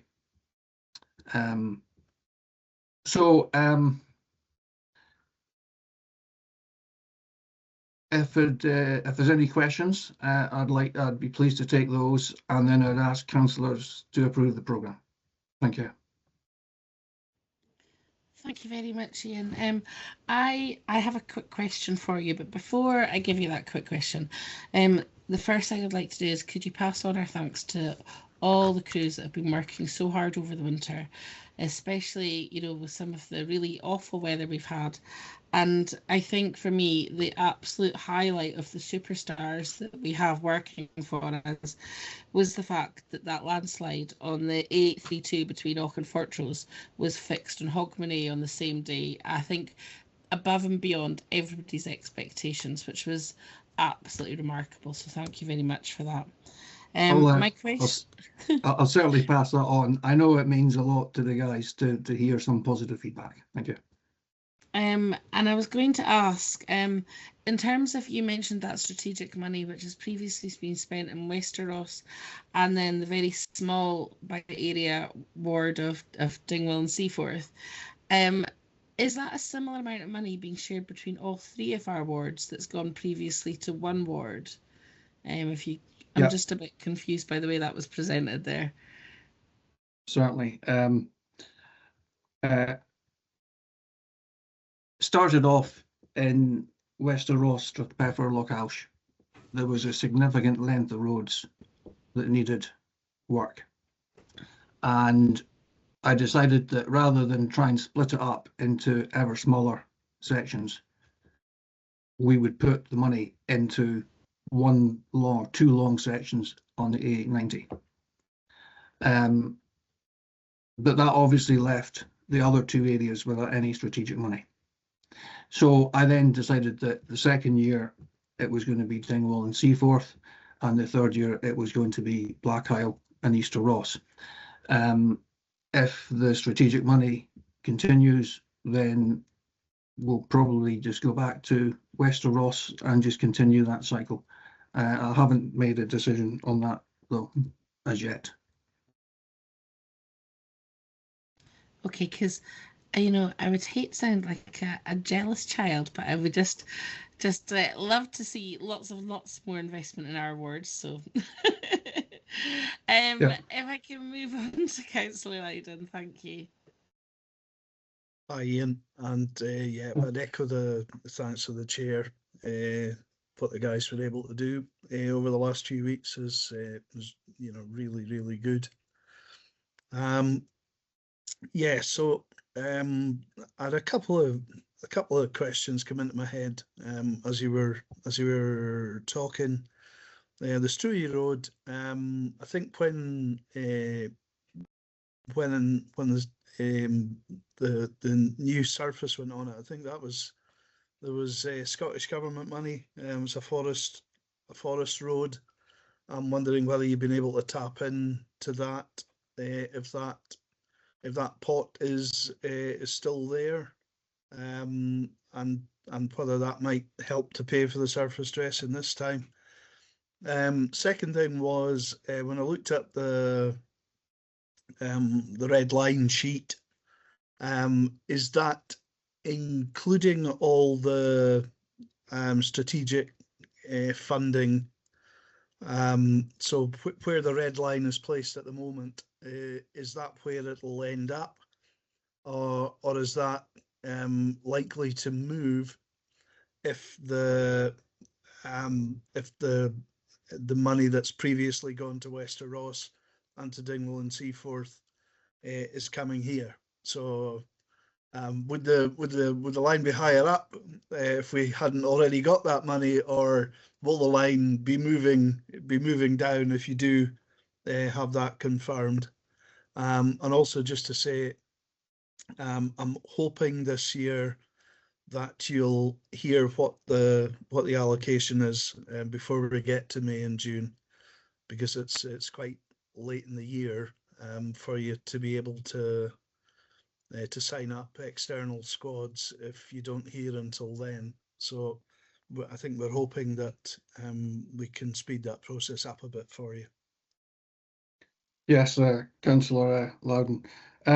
Firstly, the Struy Road, the new surface was laid using Strategic Timber Transport Scheme funding from the Scottish Government and managed by, I keep forgetting what they're called now, Forestry Commission, that was the old name. But that money, along with several other schemes that the Scottish Government has either dried up or dramatically reduced. So I'm afraid for the surface dressing on the Struy Road, we're on our own. The red line includes the strategic budget, but as I said earlier, I have taken a very conservative view with the money I think I'll have to play with. So I'm hoping that that red line will move down, but maybe not by 1.3 million, I'm afraid. And in terms of issuing work to contractors, what I've decided to do this year to allow us to monitor the budget better, once the schemes are approved, I intend to discuss it with my road officers, select the schemes that we're going to issue to contractors, and we're going to start work as soon as possible on that. The work will be issued for tender, and the tenders will be accepted even if the works can't proceed for a good few months. What that means is that when the purchase order is sent out, that sum, 20,000, 50,000, whatever, it appears on my commitments, on my reporting, financial reporting. So I can see on day one that although I might not have spent any money, I've committed to £250,000 or whatever with all the different contractor schemes. So I know that on day one that those elements are hard figures. As opposed to issuing work later on in the year when trying to get hard figures from our DLO is not exactly a hard and fast fact-finding mission, you know. So I think that was your three questions I've answered, Councillor. I'm a sunny optimist, and I'm expecting the red line to come sliding down the page just as I'm expecting. Yeah, I should say that, I mean, not only have I taken a conservative view on the budget, I've also played with the rates that I use to cost each of the schemes, and I've taken a conservative view on those. So I'm anticipating that some of the contractors will come back with cheaper rates and the work will be done by my DLO squad for perhaps less. But again, issuing the work to the contractors, I'll know with a very hard estimate how much that's going to cost them, you know, within the first month or so when the tenders come back. The DLO can take upwards of 8 weeks for all the costs to come through. So, you know, you won't really know where you are at any one point in time. You've just got to take a good guess, you know. But towards the end of the year, we should have, with a bit of luck, more cash available. Thank you very much for that, Ian. Councillor Smith, you're next. Yeah, I'd like to thank you as well and your team, Ian. And I know you probably have the hardest job out of all the management in all the services, because for my two new colleagues, roads have been decimated of money over the years, and we know how difficult it is. And also, could you please thank Gary, because I think he's brilliant, and yeah, he does an absolutely fantastic job, and he's always gets back to us.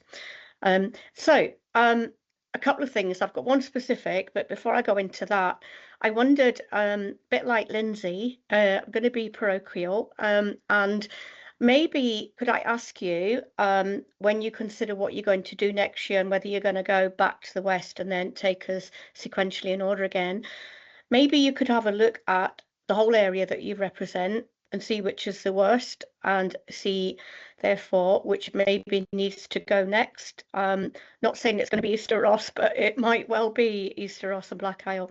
I would ask you to consider that. I'm not telling you how to do your job, but I'm just throwing it in there. Also, I, like Derek, would be totally pleased if we could go a little bit below the red line, because that Bank Lane, and this is my specific one, is absolutely hellish to drive. But even if it's not below the red line, then I would ask that they could patch it, you know what I mean, just fill in the potholes, because you can hardly drive. Yeah, thanks, up Bank Lane at the moment. But yeah, and also I like the fact that you've actually been conservative with your figures, because that then manages our expectations. And obviously the community councils who will see this, I sent them the report just now. Well, one of them, I better send it to the others, eh? Yeah, because it obviously manages expectations, and we don't want to tell people things are getting done and then you find you've run out of money. So I like your approach. It's excellent as always, so thank you. Yes, I could look at the worst roads first for the strategic allocation, but you may find that some areas get the lion's share and some areas don't. When it was all, I don't want to hark back, but when it was all Ross and Cromarty, it was easier to manage the capital split. The benefit in doing each area in turn is that each area gets the same, you know, but I appreciate what you're saying about perhaps I should look at the worst roads first.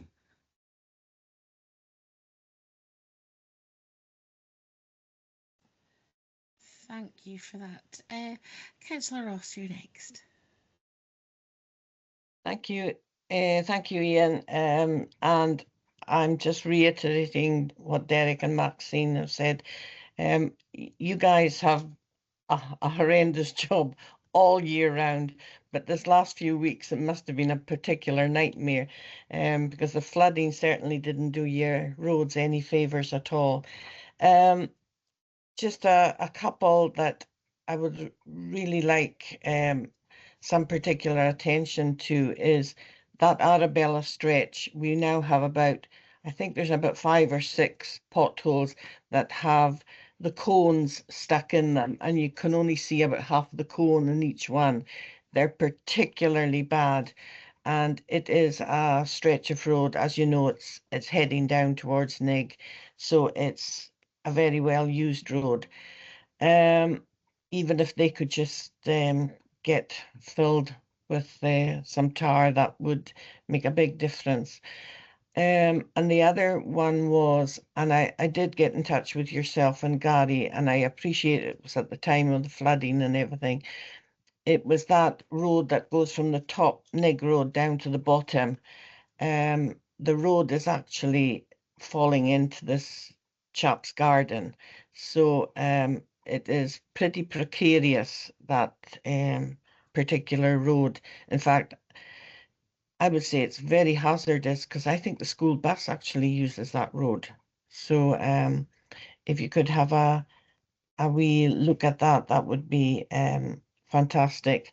And great to hear that the strategic money's coming our way this time, and like everybody else, would like to see that red line go down a wee bit. So I know you'll do your best. Yep.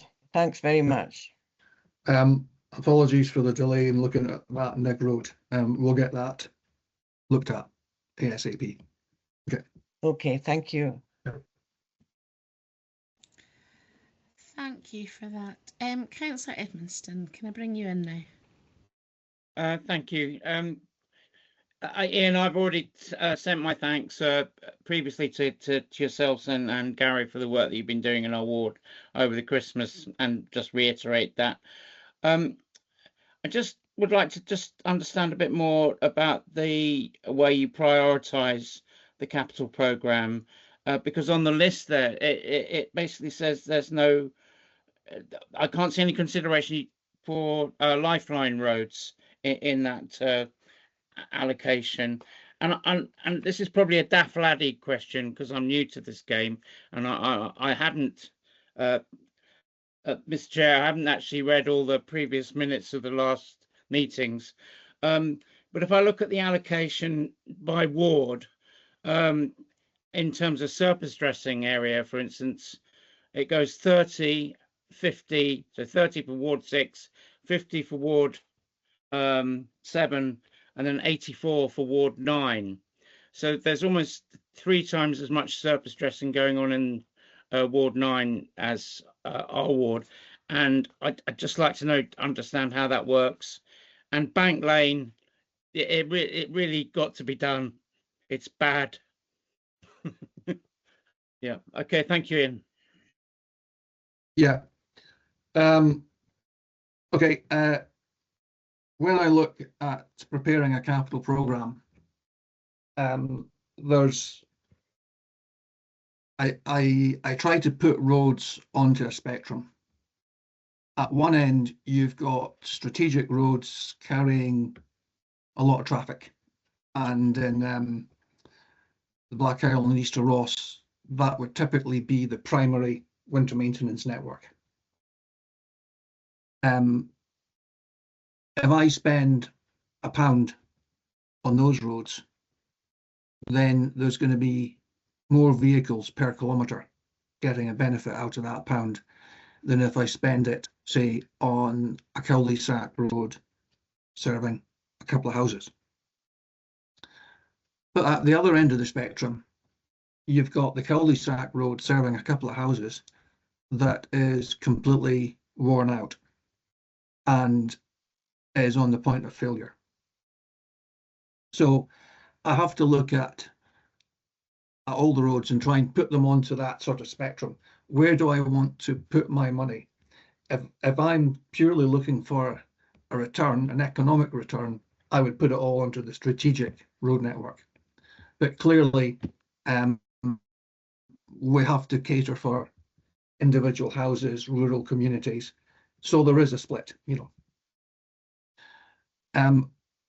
I don't split up the area budget into wards. That becomes too unwieldy to manage. But to give you some sort of idea on the costs, surface dressing is roughly about, maybe with a bit of patching, around about £7 a square metre. Overlay is probably around £35 a square metre. And inlay is possibly round about the £50. So clearly, I really want to try to do more surface dressing and nip problems in the bud before the road deteriorates to the point when it loses its strength and I have to overlay it. When I do overlay the road and you see that nice shiny black road surface that's just been laid, that starts to oxidize in the sunlight. And when it starts to oxidize, it turns grey. When it turns grey, it starts to lose its strength and its ability to carry traffic. So there's always a race, actually, to try to surface rest the roads that we've previously overlaid. But equally, surface dressing is a very fast operation. And it's uneconomic to do a couple of 100 metres, you know. So what you really want to do is kilometres of surface dressing. And that means that you're getting more value for your money.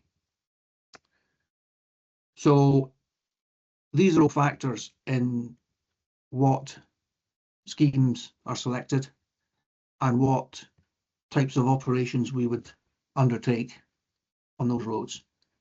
And I would say it's a bit like shooting a barn door at 20 paces with a shotgun. You don't really have to aim too much to hit the target. There's that many roads that need repair, and there's a limited budget. So whatever we do, we're going to have an improvement. It's really a question of trying to make the best value in terms of financial value and in terms of society value on the money we spend on the road network. Okay, thank you, Ian. Thank you very much. And the last member with their hand up is Councillor Coghill. So it's your turn. Thank you. Thank you, Chair. Thank you, Ian, for the report and for patiently explaining to us all who all have our own parochial needs or requirements or passions. But no, hats off to you for handling all of that and patiently as well. Yeah, I'll shout Morrison's Bank Lane, Cromarty the Industrial Park, because that's what I'm here for. But yeah, recognise that you've got a number of priorities to take into account, and I'm just amazed at how much your team does. Gary's been thanked here several times. I can only add to that, and yourself. It's great work. Certainly, the sharing or where the capital funding we need, rather than an order. Every 3 years we'll come round to you. But I think over to you. You're the professional here. We're just shouting for our communities as you would expect. But thank you again. Okay. Okay.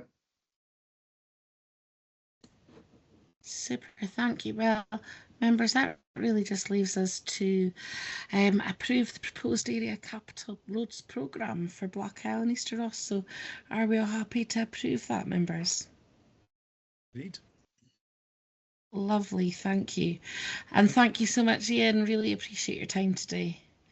Not at all. Okay. Given how long things are going on at the moment, would everybody appreciate a 5-minute comfort break, and we'll resume it just after 12? Okay, thank you. Okay, bye-bye. We're now moving on to the garage rents, and I believe we've got Rory with us to take that up with us. So if I hand over to yourself, Rory, that would be great. Thank you, Chair. Thank you, members. I'm here to present the garage rents report on behalf of the Housing and Building Maintenance Service. Members will have the report in front of them. Essentially, what we're looking for is an agreement to a rent increase for garage rents in wards 6, 7 and 9 from the area committee. We have modelled we have modelled rent increases of 8, 9 and 10%, and you'll see that in the tables contained in section 7. And that's essentially to outline what the impact on garage tenants would be. You'll note there's a difference between garage tenants who are council tenants and garage tenants who are not council house tenants. That's because VAT is payable for non-tenants in those circumstances. So essentially the impact for the modelled amounts is between 87p and £1.35 per week across the 3 ward areas, and the difference in income or additional income across the 3 ward areas would be between 11,600 and 14,500. I will point out that Ward 9 has a slightly higher rent than the other two wards, which you'll see. Members are free to either select from one of the modelled rent increases or choose to keep rents the same or make another determination on what they would like the rent to be. I'm happy to take questions from now.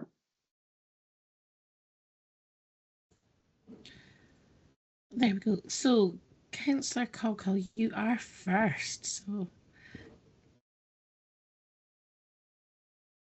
well, that's a first in itself. Thanks very much, Rory, for the paper. I see some references to Caithness within it. I think that's probably a typo. I was just noting. I just wondered if we can get a definition for what a void rent means. I presume it's unlet garage. And I see that there's kind of half as many again of those available. So I just wonder if that's something we can target going forward as another means of increasing the revenue. And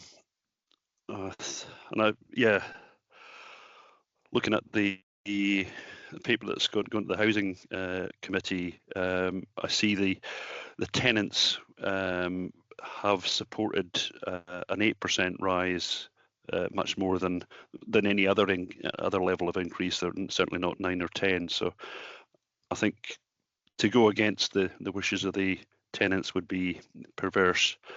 So I think that's where I would come in from.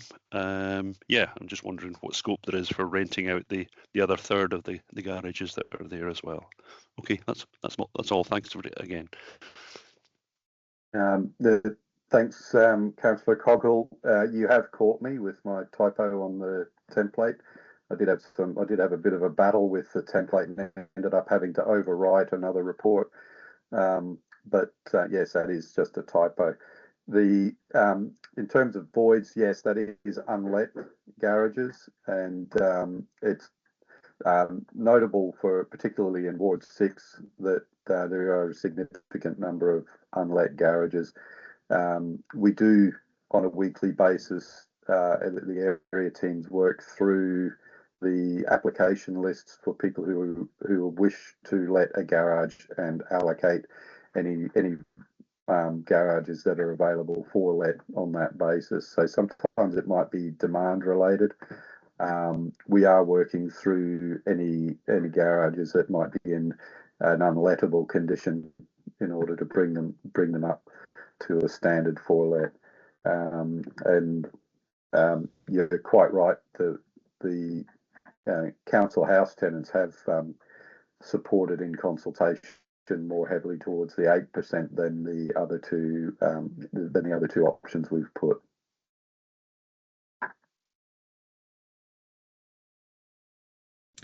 thank you. Next, if I can bring in Councillor Loudon, then.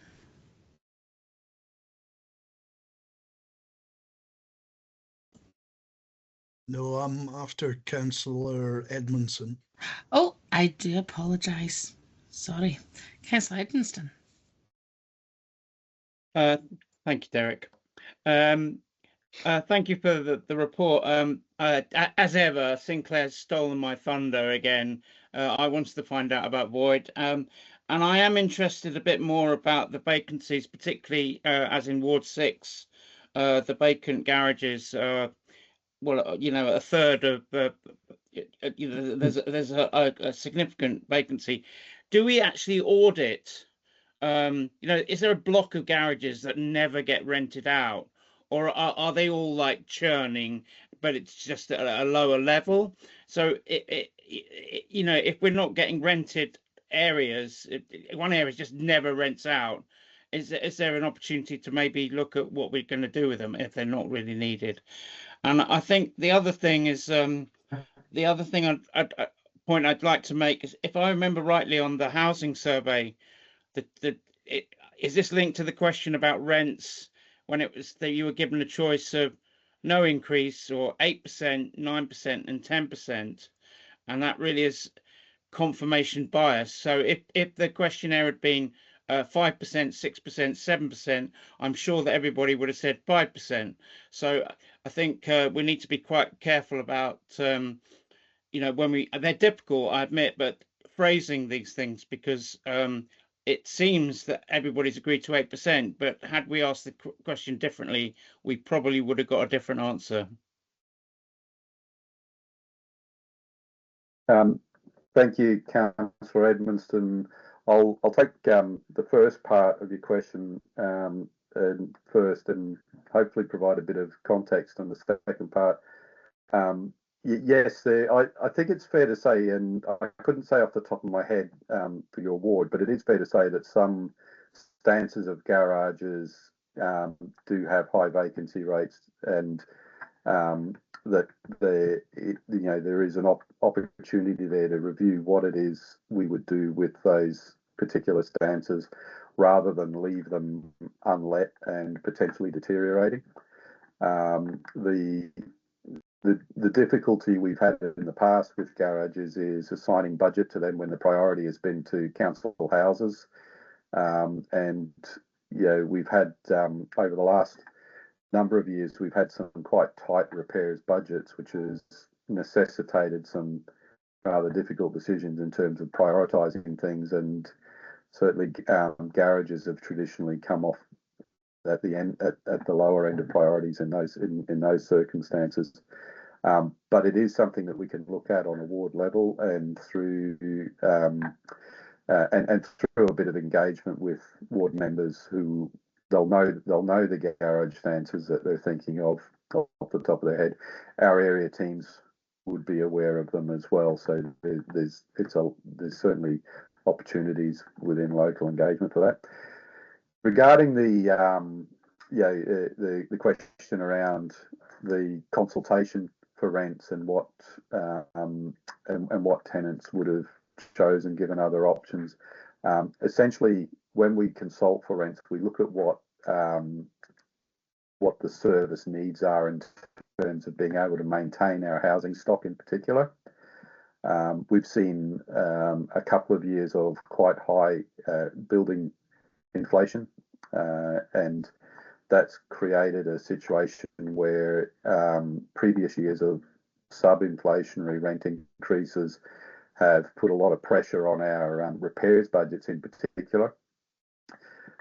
You'll see in the document that goes to the Housing and Property Committee that it totals up quite a lot of inflationary pressures, including the national insurance increase and contractor prices and things like that. So we do quite a bit of work to calculate on what we would have to give up to take a sub-inflationary rent increase, or what we would have to what sort of rent we would have to charge, or what sort of rent increase we would have to implement in order to have a standstill position with our activities. And members will be aware that a couple of years ago, the decision was taken to take a significant sub-inflationary rent increase, which led to a significant reduction in the repairs budget. And so we're coming out of the end of that. Impact of garages is quite low overall in with respect to those budgets. But we generally, when we're modelling the garage rent increases, we follow what the consultation was on the housing increases. If that answers your question, Councillor. Yeah, thank you.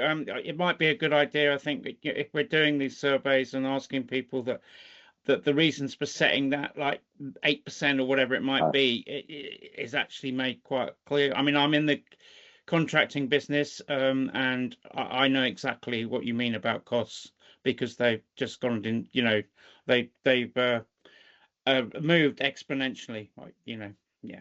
All right, thank you. Thank you for that. Councillor Smith, can I bring you in this now? Thanks, Lindsay. So, Rory, I know you're kind of relatively new to this, but several years ago, and Derek will remember, We were going to discuss what to do with the garages in Ward 7 and Ward 6 that are empty and cannot be used because you can't even fit a modern car in them.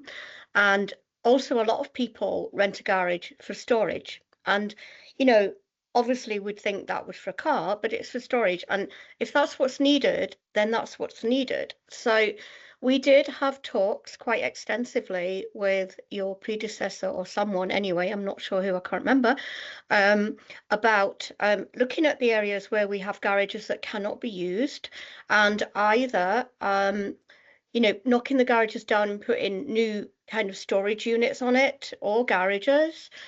We would do a consultation with the people around about and see what they needed, or just making it into a parking space.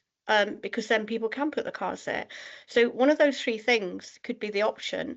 And I accept that there's not enough in the repair budget. And maybe that's why it wasn't ever taking, oh, Maureen's saying that that's what she was going to say as well. So maybe there isn't enough money in the repair budget. And maybe that's why the previous officers didn't get back to us. But we should have been told that. Because if it is a case of taking some out of the housing capital budget, then we need to have that discussion with Alan Maguire and whoever else makes that decision about the capital budget. So could I suggest that we somebody takes this forward, probably Lindsay might have to email somebody, that they come to our ward budget meeting for Ward 6 and 7, ward business meeting, I mean, sorry. Well, it is a kind of budget meeting as well, so that we could discuss this and find out where we can get this money from and what we actually want to do. And I anticipate this is probably going to take this whole year to sort this, but even if we could start it next year, you know, while we are still councillors, that would be good. So I'd just like to have your thoughts on that, Rory. I don't mind the actual increase going up 8% and accept the reasons why, because actually, kind of looking at this report for the new members in my ward, it looks like the garages aren't wanted, but that's actually not the case. I've actually got people on a waiting list for garages, and Lindsay's nodding too, so she probably still has that as well. So it's just that there aren't enough garages to let out to them because they're in a decrepit state. So I'd love to hear your thoughts on that, Rory. Thanks. Certainly, Councillor Smith.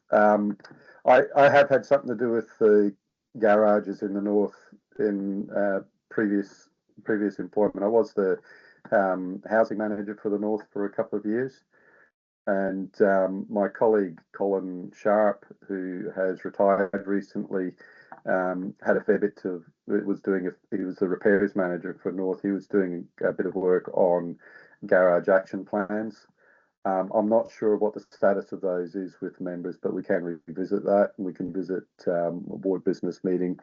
Colin has, we've managed to recruit into Colin's former role, and Ewan Marsh is currently working as the repairs manager for North Highland. I've also got Graham Ralph sitting with me, and when you talk about capital investment into existing stock, Graham and myself have a responsibility for that. There's potentially something that we can do using the ward discretionary environmental works budgets, but it is capital budgets similar to the repairs budgets have had some pressure on them over the last few years. So it is something that does warrant some planning and some prioritisation against the other pressures that we've got at the moment. But happy to come to ward business and discuss the position of the garage estate and progress some of the action plans that we've discussed in the past. Yeah, just to come back there, it was actually Colin that was leading on it, and we had talked about using the housing and environmental budget, although I actually don't think that will be big enough, but we could certainly include that. I think there's a message there in the chat from John as well. So we would all like to see that, I think. Thank you. Okay, I'll commit to coming to ward business, and I think I'll dob myself and Graham into that. Fantastic. Thank you. Councillor Atkin, can I bring you in next? Yeah, I just want to say, for people who are interested, the paper on the council house rents, this is discussion about garage rents, not how the council houses, is available because the Housing and Property Committee is on Wednesday. So the rationale and the money and the need for things being set the way they were set is all explained in the paper. That's available for everyone to read online. Anyone's welcome also to come along, to the meeting and observe. On Maxine, I'm just going to make that point. This is all about asset rationalisation at the end of the day, isn't it? Whether it's garages or buildings. And the only way that's going to happen at pace is at ward level, is at ground level, where you see what you've got, you see what's working, what isn't working. As you say, what's useful, what isn't useful. And we've just got to motor more. And the strategy has to be like almost pan Highland and how we're going to make this happen faster. So I completely agree with you. It's got to be at ward level decisions made and things happen from the ground up. Bear in mind it's 8, 9 and 10. I would worry about going too high and you just becomes, people just don't want to rent them out at all because it's too expensive. So personally, I would go for the lower end of the 8%. And thank you, Roy, for coming along. Thank you for the report. We've only got 5, haven't we? Not used in our. But where are they again? Where are they? Could they be used for something else?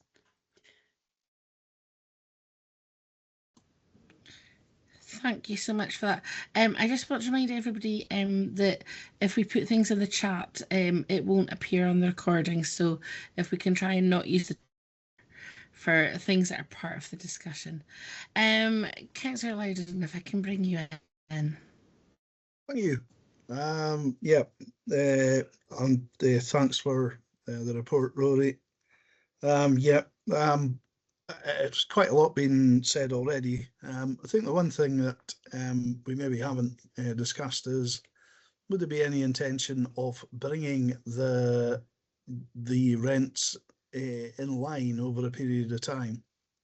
So, or are we quite happy that the Black Isle pays more than Ward 6 and 7?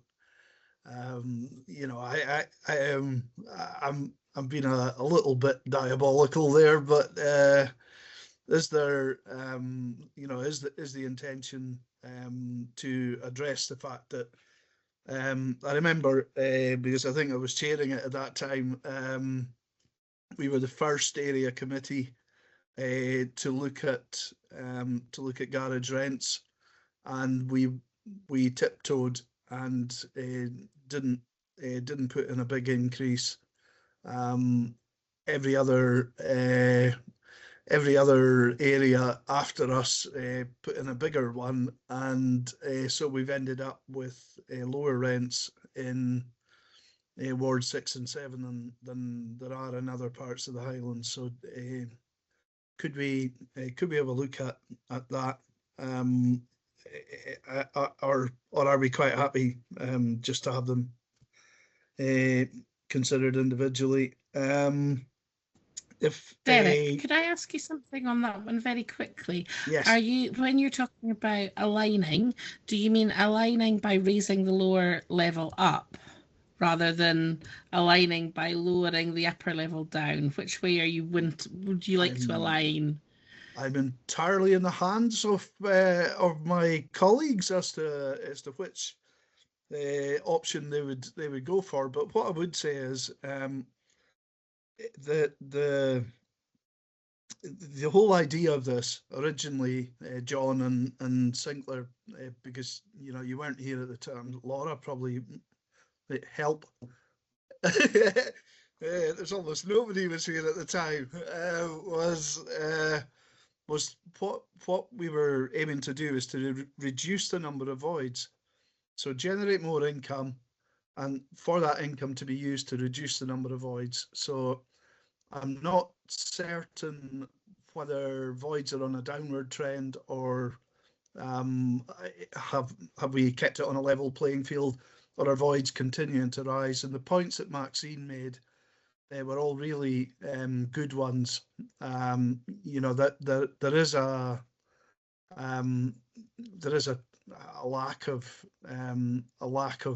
money, and also the units are, you know, well, can you fit a Chelsea tractor into one of our garages? No, you can't. But it could be quite useful if you're a plumber or an electrician and you needed a lockup to keep your tools and materials in. So yeah, can we repurpose them? I think the points that Maxine raised were good ones. So yeah, have a look at those two issues, and that's fine. Thank you. So just on your first point, Councillor Loudon, yeah, it's entirely up to members if they want to align their rent across their area. So you could choose to bring the rents for Ward 6 and 7 up to equivalent to Ward 9 and then apply whatever increase from there. I am aware that in another ward or another area committee area, they've asked for additional modelling on 15 and 20% rent increases. So it's entirely up to the committee's decision what increase they would apply. On the second point, are voids trending downwards? I think that's a very good question, and I'll seek some information from our systems development team to see if we can track a void trend for garages over time. I suspect that that it might fluctuate a bit at a relatively stable level, but I'll seek that information out. Okay, I've got yeah. So the sort of two things come out of that.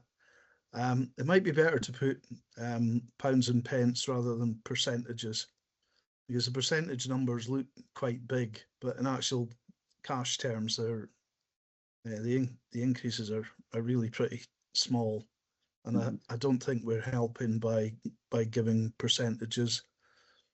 And yeah, I think yeah, we need to have a look at what we're doing with these. Yeah. Thank you. Just before I bring Marvin May in, I think part of the discussion we really do need to pin down here is, you know, what percentage we're going to look at and what we're going to agree on. I mean, my personal feeling is that Derek's right. The difference between the percentages and the actual amounts is pennies of a difference on a weekly basis. I personally would be happy with the 9%, the middle ground, across the board, just because I feel, you know, even if you were using the garages as a storage area, it still compares incredibly favourably, even for non-tenants, if you were to compare that to buying self-storage. You know, that would be looking at about £35 a week for the smallest amount of lockup that you could rent on a private basis. So, you know, it's still a very hefty discount for all of our tenants who are using garage spaces across the whole of the area committee. So I mean, that would be, I mean, if we're to make a motion here, my motion would be for the middle rent increase across the board. But if I can just bring others in now, so Marvin May, if I can pass over to you. Thank you. I'm happy to second that, Lindsay, if you're looking for a seconder. And Derek, I think you're reading my mind there and you're talking about the difference in the Black Isle and the rest of the area. I was wondering, would it be detrimental to the Black Isle if we froze the Black Isle increase to allow the other areas to catch up with where the Black Isle currently is, or would that have a detrimental effect to the maintenance of the Black Isle? No, it wouldn't. It would just have an effect on the bottom line amount of the rent increase. I think the numbers of units you're talking about in the Black Isle, to, you know, if you freeze those and increase the others, it'll be a very minimal impact overall to the bottom line. Okay, thank you.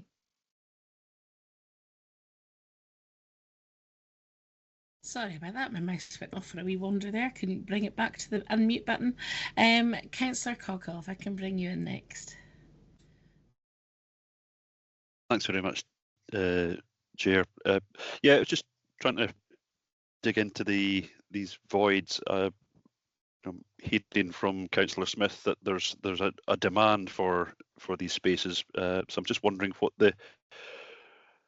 what's stopping them coming to market. Is there a massive refurbishment bit of work that's needing to happen? It's something I don't know, and I didn't pick up from the paper. I've certainly seen a number of the lockups, and they're not attractive places by and large.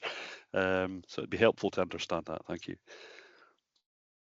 Yeah, it depends on the actual garage stance, but the short answer is yes. In certain areas, there's a need for refurbishment of the garages where there is demand for them.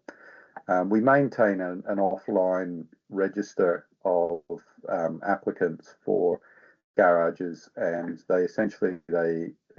people apply for a garage in an area, and when there's a void and the void garage is in lettable condition, then a housing management assistant generally will make an offer and work through the register there to see if people are interested in the garages that are ready to let.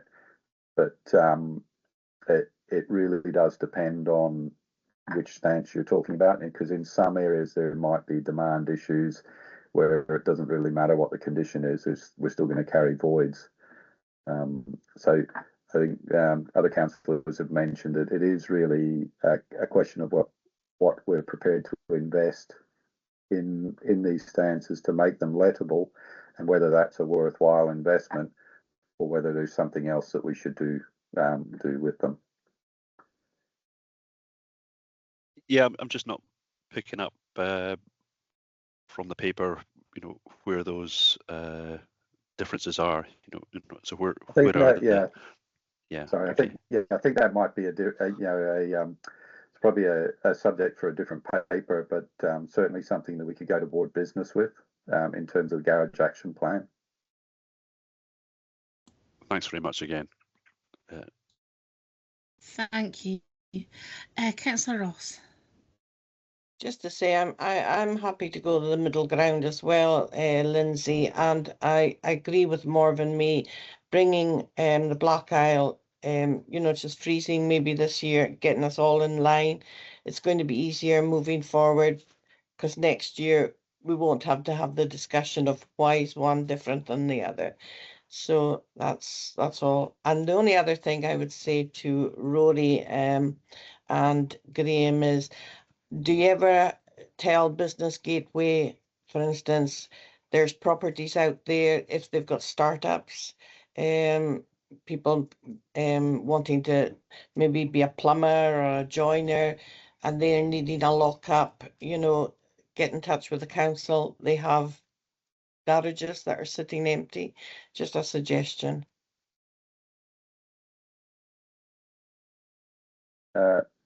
Thank you, Councillor Ross. It's not something we do. We don't advertise the garages as lockups. I think we might need to do some policy work on advertising or using them as lockups, because I think the purpose of the lease is for a garage, and that's one of the reasons why it's tax exempt or VAT exempt for local council tenants. Because it's linked to their tenancy. So I don't have an immediate answer for that on what the implications of that would be, but certainly I can talk to my policy colleagues about what that would mean, and it could form part of a broader garage action plan.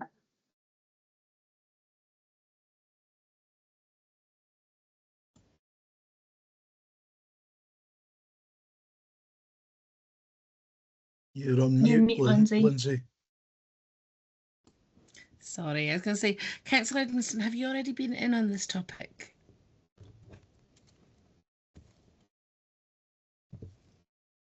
Well, Sinclair was. Right, sorry. That's why I was just checking. No. Yeah, so if I'd just say you're more than welcome. Yeah, I'd just say that I would agree with the proposal, and I think Derek raised an interesting point. It's not just Chelsea tractors. Cars and vehicles in general are getting wider. Even his beloved electric cars will be a lot fatter and wider, and it raises interesting questions about garages in a whole across all our region, about how useful and practical they will be moving forward.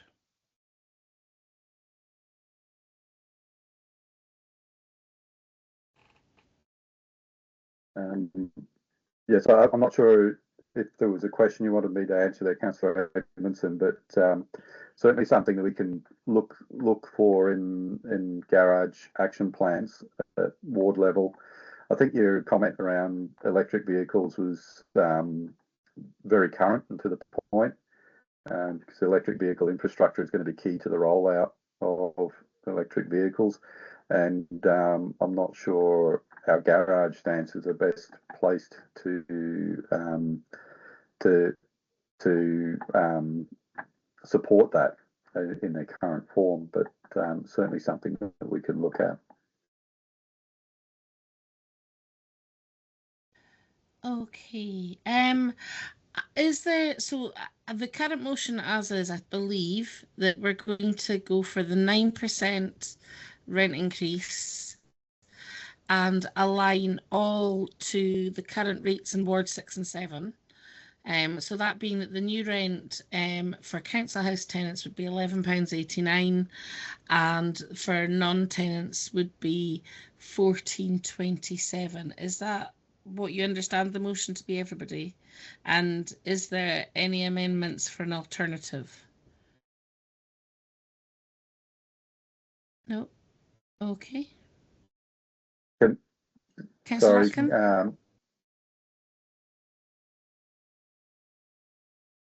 Having said 8%. Sorry, Sarah, you're on mute. I'm off mute now. Yeah. Yes, you are now. If I said 8%, I've got to stick to 8%. I've got to stick to my what I feel should be comparative to the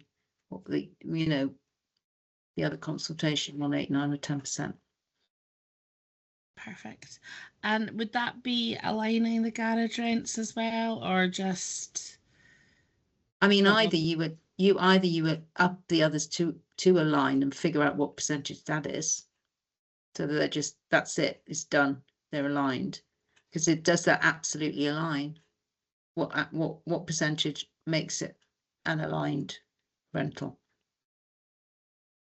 So what I think, what I think more than me and I were suggesting is that the Black Isle, which is a tiny number, as Rory was explaining, there's not a lot of money going to come in from pushing the rents up in the Black Isle, whereas there are a lot more garages in the other areas.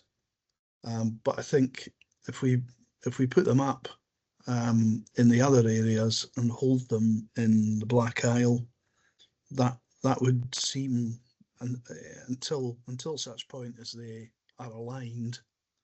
I don't know if we can do it in 1 year or whether it'll take 2 or 3, but and I think I'm happy enough to support Lindsay's 9%, but with a lower increase in the Black Isle. The reason for this was there's no money to clear the voids, and that's why these increases were going on. Percentages are not helpful at all. I think if you're talking about £1, then that isn't, a percentage. The percentage rise sounds a lot more dramatic than it does in pounds and pence. The pennies. Yeah. Then we need this. We need the proposal in the chat, don't we? We've got to vote on it if there's a, or what, I mean, So- I'm really confused. I think, Sarah, we would first of all, we'd need a seconder for your amendment. I'll second it. Thank you, Maxine. Okay, so the proposal for the motion then is that we go for the 9% and that we align all the rents at what wards 6 and 7s will be. So that's the £11.89 new rent, and the £14.27 for non-tenants new rent. And Sarah, so your amendment is essentially that all 3 wards rise by 8%. Is that right?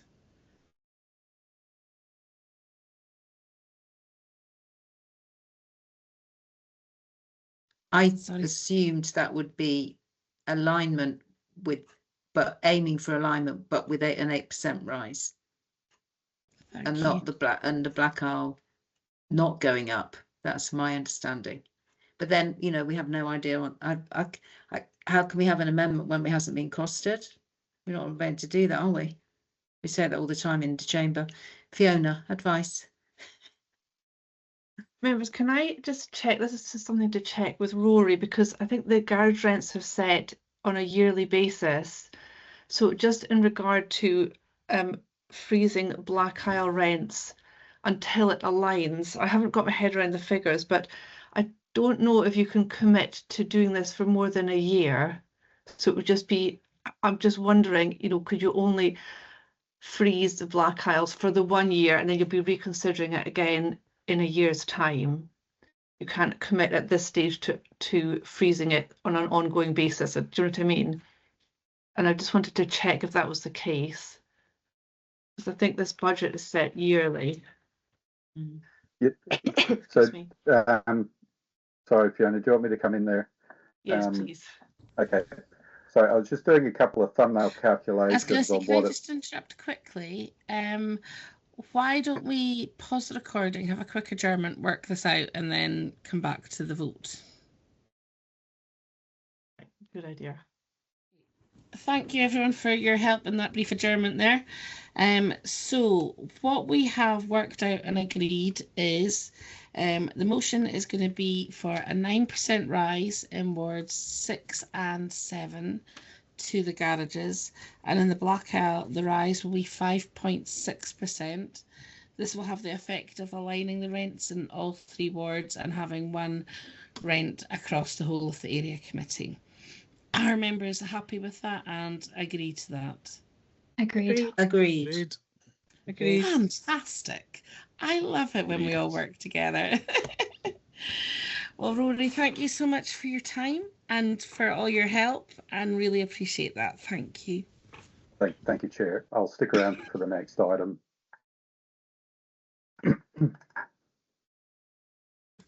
Sorry about that. So the next, sorry, coughing away there, is on the housing repairs, the capital plan. Oh dear, sorry, Graham, I take it it's yourself that I'm passing over to here with this one while I go and get a wee drink of water. Sorry, nice to meet everyone. Good morning, good afternoon now, members. Rory, just to confirm, were you delivering the first part of this report and I will deliver the capital, or would you like me to deliver the whole report? I'm happy to take the first part of it, Graham, and let you catch your breath. Thank you very much. It's okay. Thank you, Chair. Thank you, councillors. It's my pleasure to introduce the housing revenue account repairs and performance report, along with a capital update for the council's housing and building maintenance service. The report contains is for information for councillors, and contains information about repairs performance up to Q3, end of December 2024, and information about capital expenditure within the committee area. I won't read it out in detail, but I'll just point to the tables in section 6 which outline the repairs performance for emergency repairs and non-emergency repairs.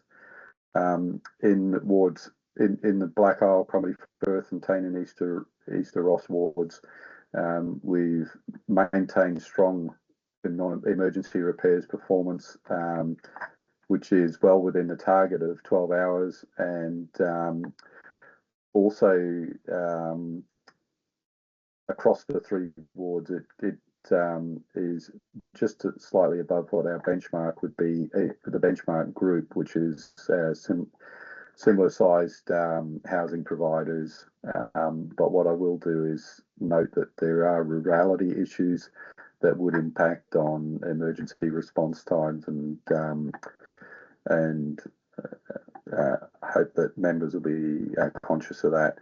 The non-emergency repairs target is 8.9 days, and we've achieved that target in all the 3 wards, and close to or just above the Highland average, but also beating the benchmark group average as well.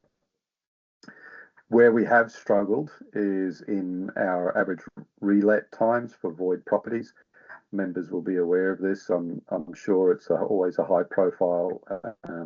It's always a high profile performance measure. These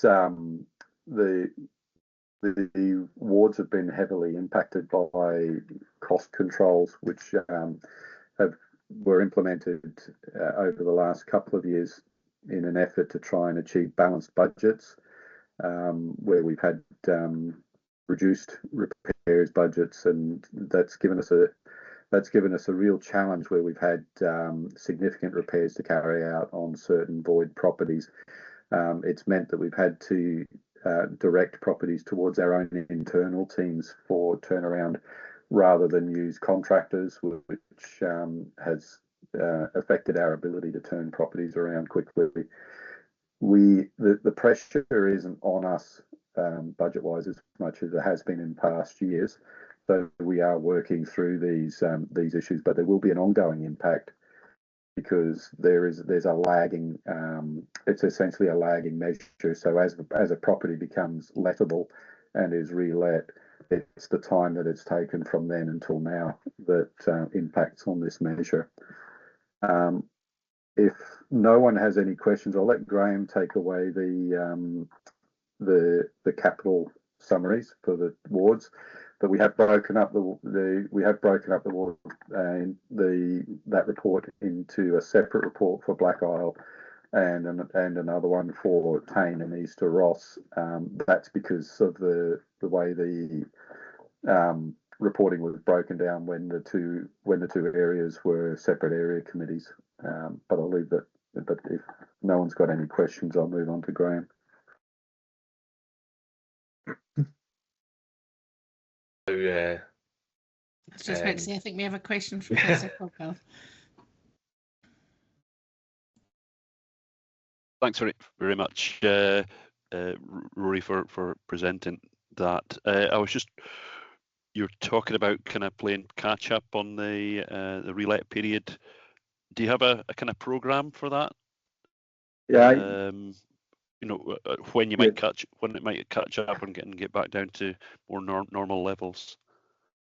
I expect to see an impact through the course of the next few quarters, simply because as we bring properties on, that's when they actually start to impact on the measure. So you'll note that I said that the impact has come from previous years, but if you look at the previous year's performance, it actually looks quite good compared to this year.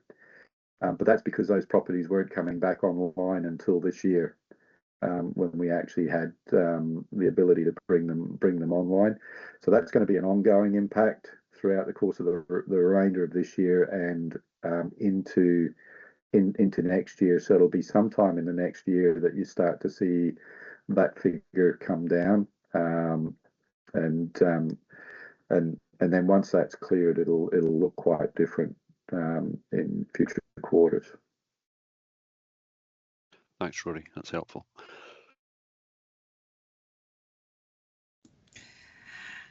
Councillor Loudon, have you got a question as well?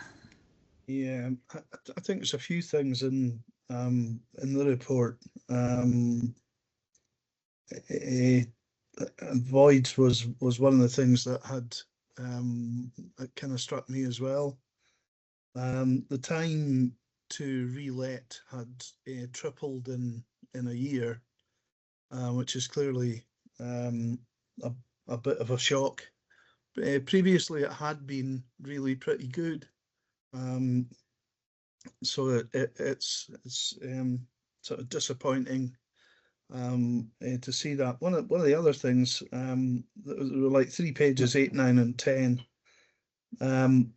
Page 9 and page 10, they don't say how many houses this was happening with. You know, so we've got a figure for spend, so we know what money went out, but we don't know what it did. So I think telling us the number of houses is a really important bit of information. The issue of adaptations, you know, again, if there's an underspend on adaptations, is that having an effect on delayed discharge?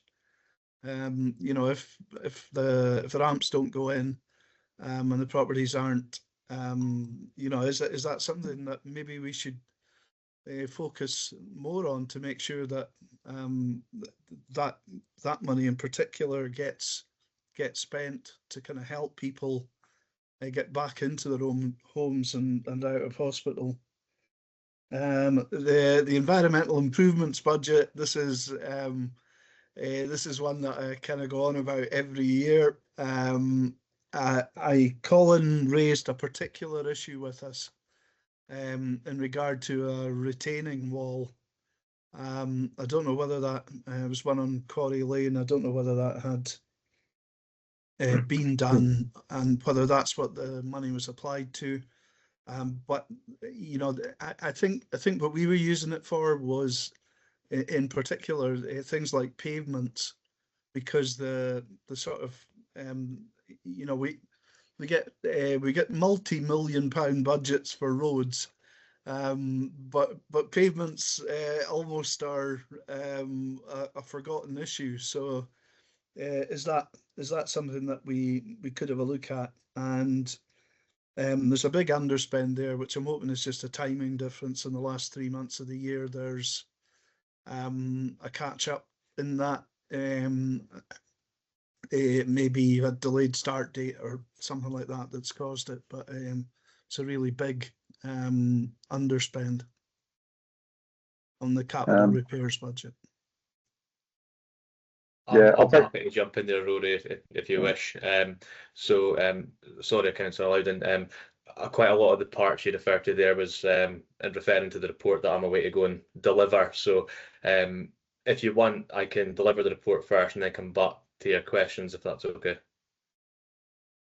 That's great, thanks. Okay. Has anyone else got a question for Rory before I deliver the capital report? Okay, I'll carry on. So again, good afternoon, councillors. This is just a brief summary of the capital report. As Rory outlined, it has been split into 2, as was set out when the budgets were originally set back in 2021. So as you will see, as Councillor Loudon has pointed out, there is no counts of properties, and this is for various reasons. Some of these budgets are delivered by our local teams. It's their capital allocation for things like one-off bathrooms, one-off kitchens, one-off heating systems. It was very difficult to break this down into numbers because each area uses different means of delivering these measures, meaning there's different costs. So to break it down would have been in such a granular form. We would have had input from every maintenance officer, every principal repairs officer in the area to actually provide an update. However, we can obviously look to try and do this in future reports if it's required. That reason, that is why we didn't break it down into individual properties delivered. But going through the Black Isle report, as noted, there has obviously been an underspend on adaptions. This is a demand-driven budget, which is led by the input from occupational therapists and, again, our maintenance officers and housing teams. Kitchens and bathrooms, again, right now our main focus on the planned delivery is energy efficiencies, and the decision to put kitchens and bathrooms under the local teams was to ensure that delivery was on demand basis. You will note an underspend on our rewires. However, we have a project that's currently underway, which we will see further spend in the future, but it has just started, so hence why we haven't seen the spend coming in to date. You will note heating replacements, which is our planned maintenance-led heating replacements, are look to be severely overspent, but this is just because we've committed future years' budgets to this, and we will see further spend on this over future years, but ultimately that will be for what was the Black Isles energy efficiency heating budget will be spent on this project. Similarly, windows and doors are underspent, but again, that's just there's a contract that's currently live, which we'll see further spending coming in future. Again, you can see a slight overspend right now in building maintenance-led heating replacements. Again, there is more projected spend up until the end of the financial year, but this will obviously be monitored. Again, managing these the count of these heating systems very much depends on the type of heating system which has been fitted to the property. There is a great disparity on the cost of types of heating. For instance, right now an air source heat pump installation may cost in the region of £20,000, opposed to a quantum storage heating system can cost in the region between £12,000 and £13,000. So the report comes back obviously on spend, so to decipher it would be a very granular detail. Again, roofing works, there's a project that's just recently finished where there'll be spend still coming in, and there'll also be retention spend for next year. And again, obviously, Councillor Highland mentioned environmental improvements budgets, which we can obviously take questions on. Moving on to Easter Ross, again, you can see some spend against adaptions. Again, demand driven. Kitchens and bathrooms again sit with our local maintenance teams, and again, it's demand driven. Rewires, there is a contract that's been tendered, so again, we'll see more spend against this in the coming years. You'll see large spend here because obviously we have two individual retrofit projects happening in Ballintor, which you will also know has impacted the budgets below, because there are other measures such as roofing, windows and doors, which are not part of funded measures. We've had to support them with the roofing and windows and doors budgets, which all fall under the category energy efficiency, but that is where obviously we have allocated some of these funds to. And again, we can obviously discuss the environmental budgets. You'll obviously note here that there's a negative budget in for Ward 6. So this will most likely be due to the fact that there was an overspend in that area in previous years, and it's just taken a little while to catch up. More than happy to take questions. I notice, Rory, you've got your hand up first. Yeah, Graham, it's not just it's not a question, so yeah, calm down. But just to come back on to Councillor Loudon's comment about adaptations, you specifically mentioned delayed discharges. I just wanted to reassure Councillor Loudon that we don't, with our adaptations budget, it is, we spend that on a priority basis, and delayed discharges are an absolute priority for us to get. To get people back into their homes and living independently. It is very much dependent on the housing needs assessment being carried out by an occupational therapist, and on the house that they're returning to being fundamentally suitable for their needs. So there's a lot of factors that impact on delayed discharges, but lagging spend on adaptations budgets is not one of them. I just hope that reassures you, Councillor Loudon. Councillor Atkin, do you have a question? Yeah, just something Graham mentioned. He said that, environmental improvements it's demand led, but that's not needs led. So is there any way? Apologies. Environmental improvements. That's sorry if I misspoke and said demand led. That was the wrong term of phrase. So environmental improvements, to my understanding, is a ward led budget that is obviously assessed per members and with our principal repairs officers to work together to identify projects that can be delivered at a ward level. So if I misspoke, I apologise. So the demand led was more about the adaptations. Yes, but even in that respect, it is possible, say with tenants, to have those early conversations to preempt need rather than people having to adapt in a panic. Do you see what I mean? Rather than just wait to be asked.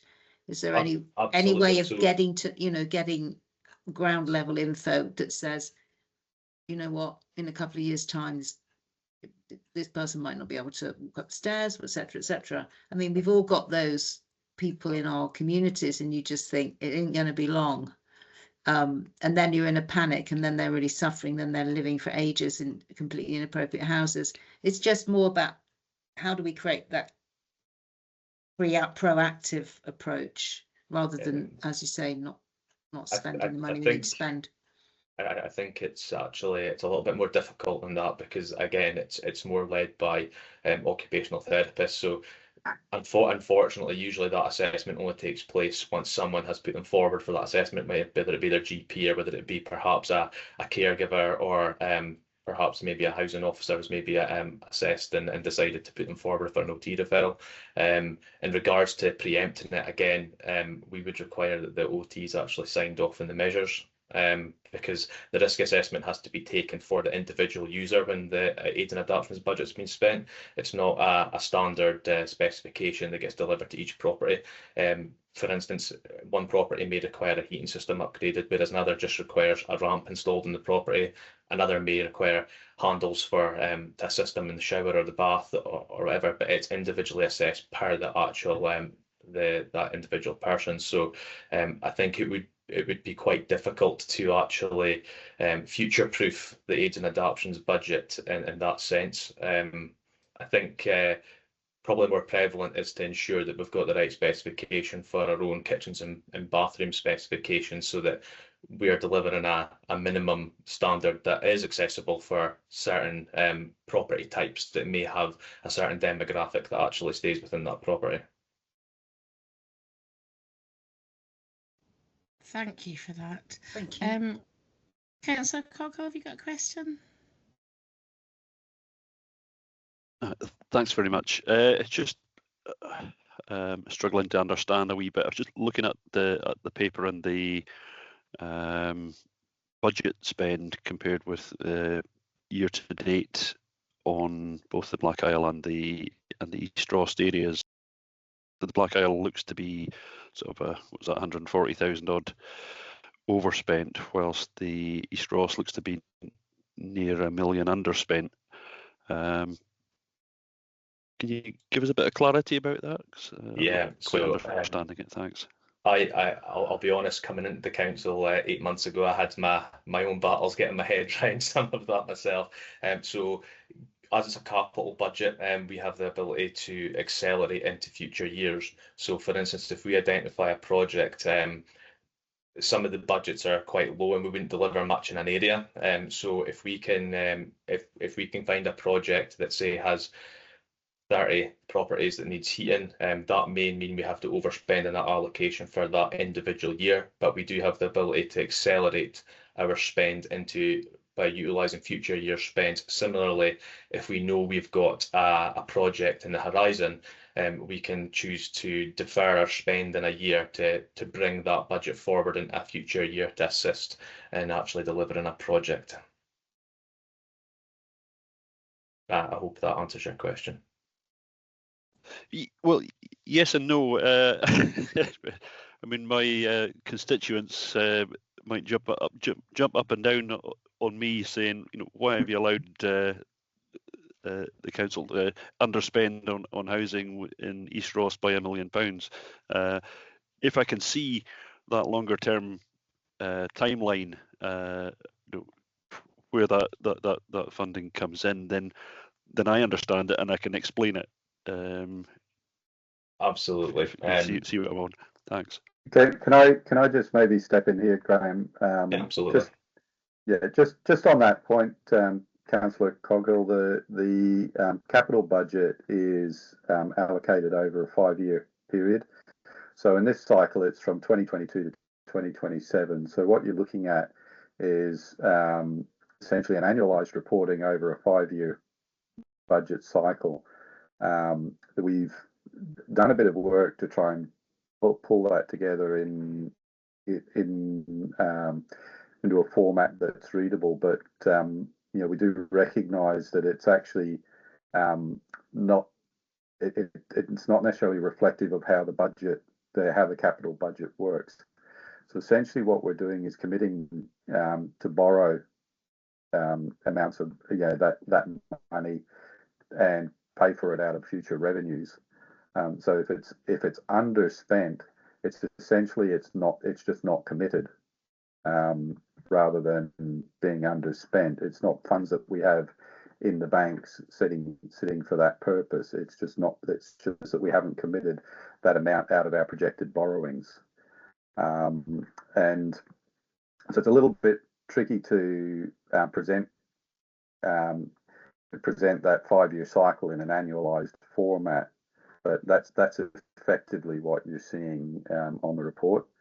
And I just also wanted to just come back to Councillor Atkins' point about the adaptations budget and future proofing, that we certainly do we certainly will assist with that kind of thing where there is occupational therapist support, but it's not something that we can lead on without that specialised intervention. But I would say that it's probably worth talking to our housing and development team about their firm foundations document and about how we're future proofing stock as we bring in new stock. I just thought it was worth pointing that out. Thank you, Roy. Thank you. Councillor Edmonston, you've got a question. I do. Thank you. I'm sort of with Sinclair here. I think it would be helpful to have, if we've got a 5-year budget, to understand and see the figures of where we're borrowing into the next year or spending from the year ahead, so we can keep tabs on all this and help us with our role in scrutiny in this.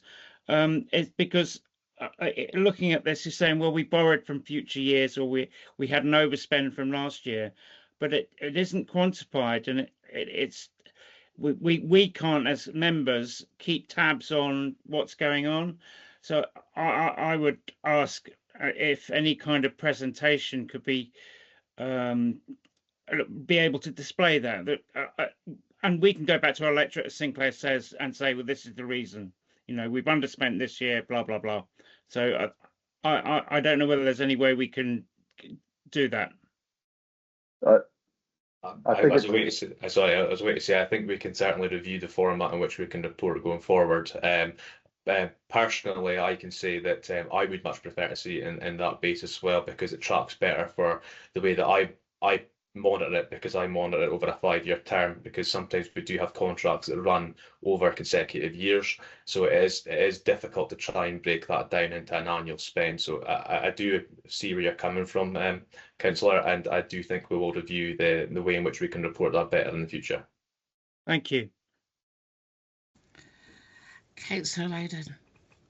Yeah, so I think the points I was raising when I spoke previously, Graham, have certainly been picked up by Sinclair and John.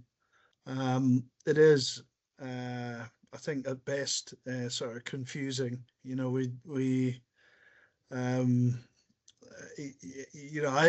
looked at that and I read that as an underspend of £1 million. And that is quite difficult if if I'm not really very clear on what's going on, new members who, you know, are only just in the door, are definitely going to have a hard time in understanding what's happening. So, you know, is that money committed, and you know, is it a timing issue where the spend is happening in the latter part of the year? But you know, if we put the full year's budget in, and you know, there's an underspend of that scale, you know, people are cold in their homes, and they want to see that money that has been committed getting spent, so that their homes are warm and dry and comfortable. So yeah, I hope, you know, we can get some reassurance on that. The other issues I raised were about at the time, the time for relets tripling in a year, and can we see that coming back in line with what our expectations were, and the lack of information on how many homes are being tackled when you come to present the report. You know, if you're giving us figures on spend, how many homes were you able to do there? You know, we know we've got huge we've got a huge stock of homes. You know, are we going to be able to get them upgraded in a 20-year period or a 200-year period? I think that it is important information, and I hope that the report can be adapted to give us a better idea on that score. Thanks. Sorry, I'll take this one, Graham, if you don't mind. Just going on the relet times over the next course of the next year, and or the end of this year and into the next year, there will be an ongoing impact of extended relet times as houses do come back on. But we will see that start to go down, you know, as those properties trail off the reporting cycle. In terms of the format of the report, absolutely welcome the feedback of members into the format. It was something that we did discuss before pulling together the report, and there was a bit of difficulty in getting some of that granular detail, but it is something that we are looking into pulling in, because I know councillors are keen to see how many properties in their wards have benefited from investment, whatever type of investment that is, be that bathrooms, kitchens, or heating systems. And we are aware of that, but it's a matter of us working through our reporting structure to be able to pull that granular detail out of our systems. The other comment made about, sorry if I get this wrong, the comment you were making about the projected report, the sort of 5-year cycle, I think it was, Councillor Loudon. I'm not sure if I missed that, but it is. We are working for this area committee cycle. We're working to probably what is a reporting format that we've used previously, and that's why it's presented the way it is. But we certainly do intend to implement the feedback from members into the future report. And I think it's important, and it's something that we've picked up in our own discussions, it's important to contextualise that within the 5-year program cycles. And the other thing you mentioned was how long will it take to bring our properties up to standard.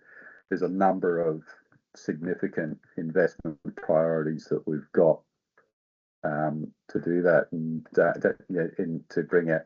One of them is energy efficiency. The other, and we've got other compliance elements that we're looking at in terms of building up an investment plan for.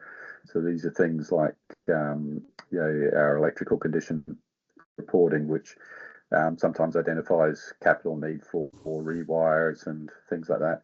So it's we're in the midst of a significant challenge to achieve net zero in our housing stock, and to that end, I would quite comfortably say that at our current levels of investment and borrowing, we would not be able to do that within the timescale set by Scottish Government.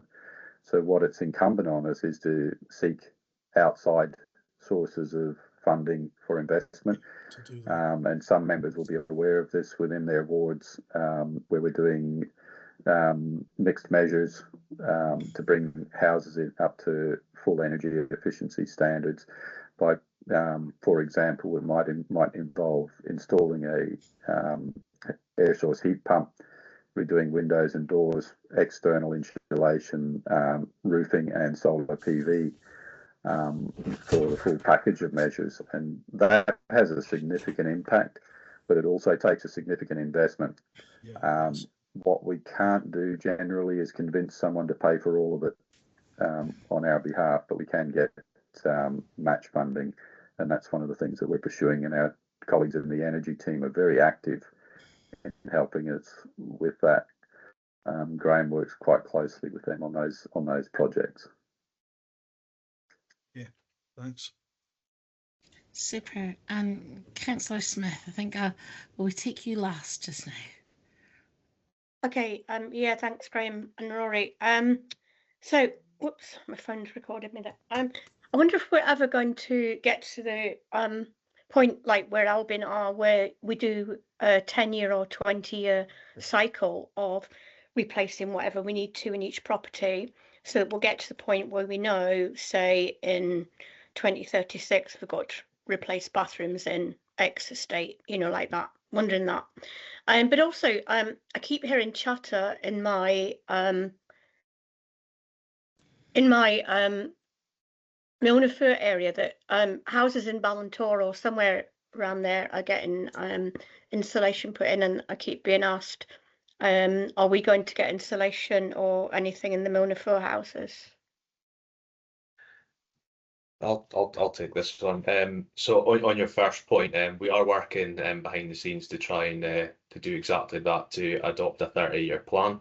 There has been significant works happened already. I would say that there still has to be a lot of works in regards to ensuring that our data is up to date and correct, which will really lead into more of an asset strategy of how we're actually going to deliver these works going forward. And I hopefully have been able to be at a point where we can actually tell tenants, yes, your property will be due this element in 5, 10 or 15 years.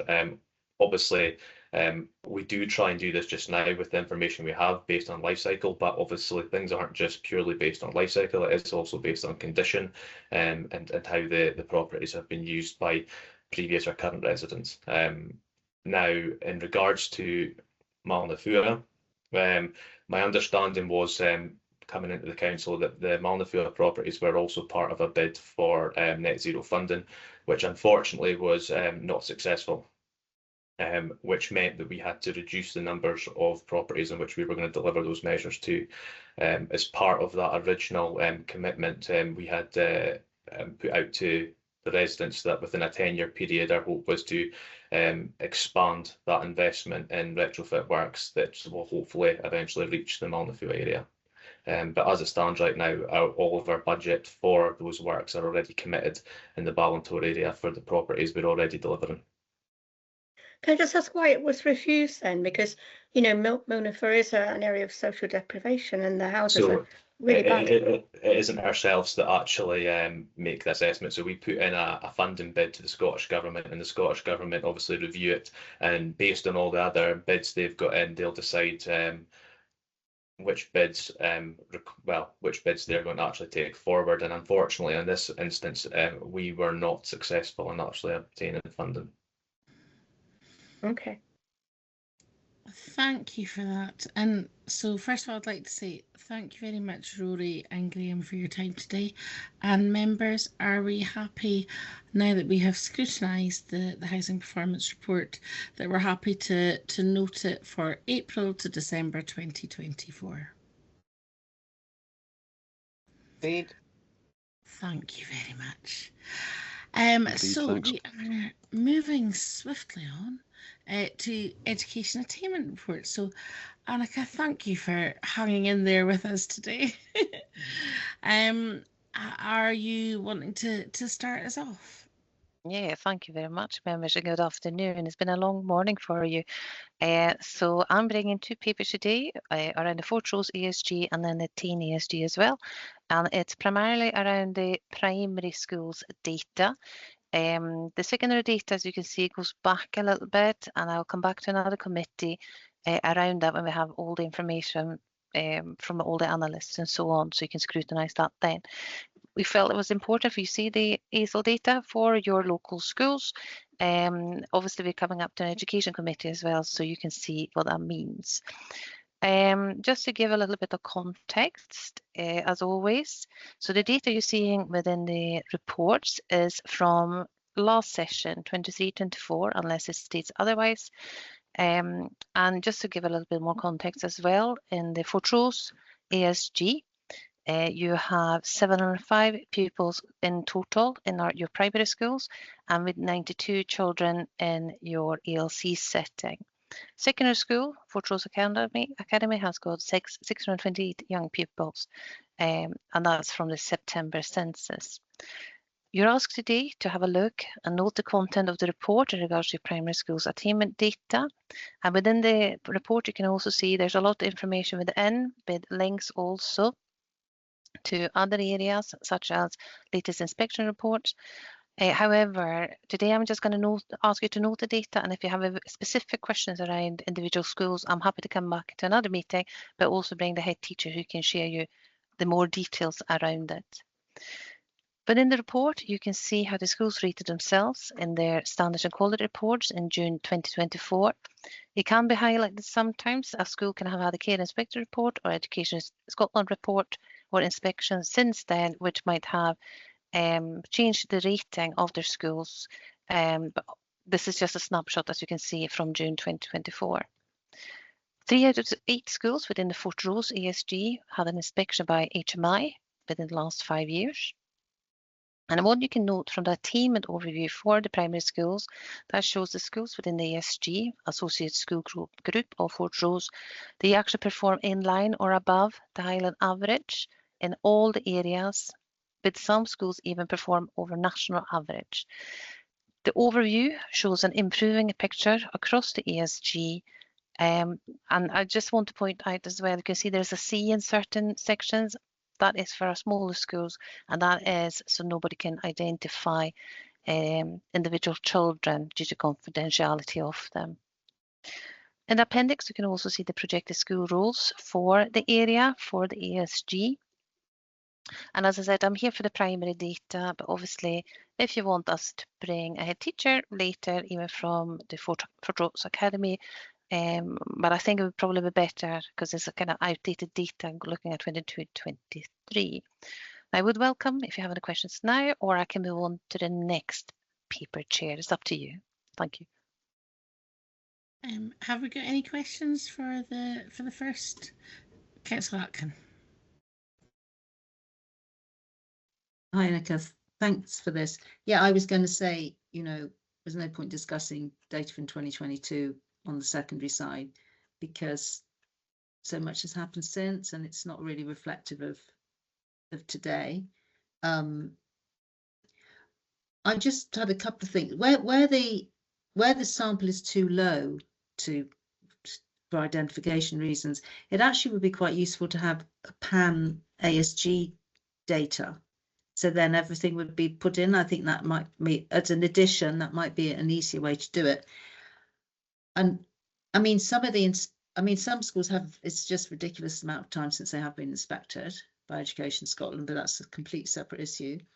And I find that, you know, the recent inspections aren't necessarily reflective of what was put down by the quality improvement officers. I mean, you know, good, and then the inspection says satisfactory, whereas, you know, the data is pretty good, but, you know, our context is pretty affluent with, you know, our school catchment is affluent. I actually feel we should be significantly better than the Highland average. I mean, it does concern me, and, you know, obviously concerns I've had, which are much complicated and quite protracted, I will, you know, contact you. You know, there's lots to be really encouraged about, but there's quite a bit to be concerned about. I think, bearing in mind our intake and the, you know, the level of the kind of, you know, the socio-demographic of the area. I worry about primary teachers. You know, I just think, are they trying to do too much? And because I really feel we should be doing a lot better. Actually, we can't have, if we can't have an acceptance of 15 to 20% of kids not achieving a standard ahead of secondary, because it is so hard to catch up when you move up to secondary school. And I know everyone's aware of this, and I know everyone's trying their best, but, you know, I would just quite to like dig a bit deeper on that, and obviously I would do that outside of this meeting. Thank you. Would you like to come in, Chair? Yeah, no, absolutely. I'm here just to, very matter of fact, deliver the news of the data from 23-24. We do not never stop to improve further. And obviously, if you look at the SIMD index and so on of the families living in Fortrose ESG, you know, we continue working. So all the schools have a link collaborate leads officer, area manager. We have regular meetings to discuss the attainment. And at the moment, this term, they're very, very scrutinizing data of every single child and the interventions that are happening to support the child and for increased or improved data for all the schools. But at the bottom line is for the individual child, for them to actually reach the full potential. So yeah, as I said, I note your comments, and we're also strived always to do better, absolutely. In terms of the PAN ESG data, we do have that as well. However, we haven't that in the report, so I would be happy to share that with Fortrose members. So I can do that easily via email, if that's okay, Chair. That sounds great. I have a question myself, and it's regarding the table in 4.2, the standards and quality reports. And obviously, you know, these words, good, satisfactory, and very good, they're not very descriptive, are they? And it's just when you go and look at those figures where it shows how many of these primary schools are achieving better than national average in reading, writing, and yet the score is only good. I would have thought that when you're achieving so well in our primary schools, that they would be achieving more than good when it comes to standards and quality, because they must be doing more than good because they're doing amazing.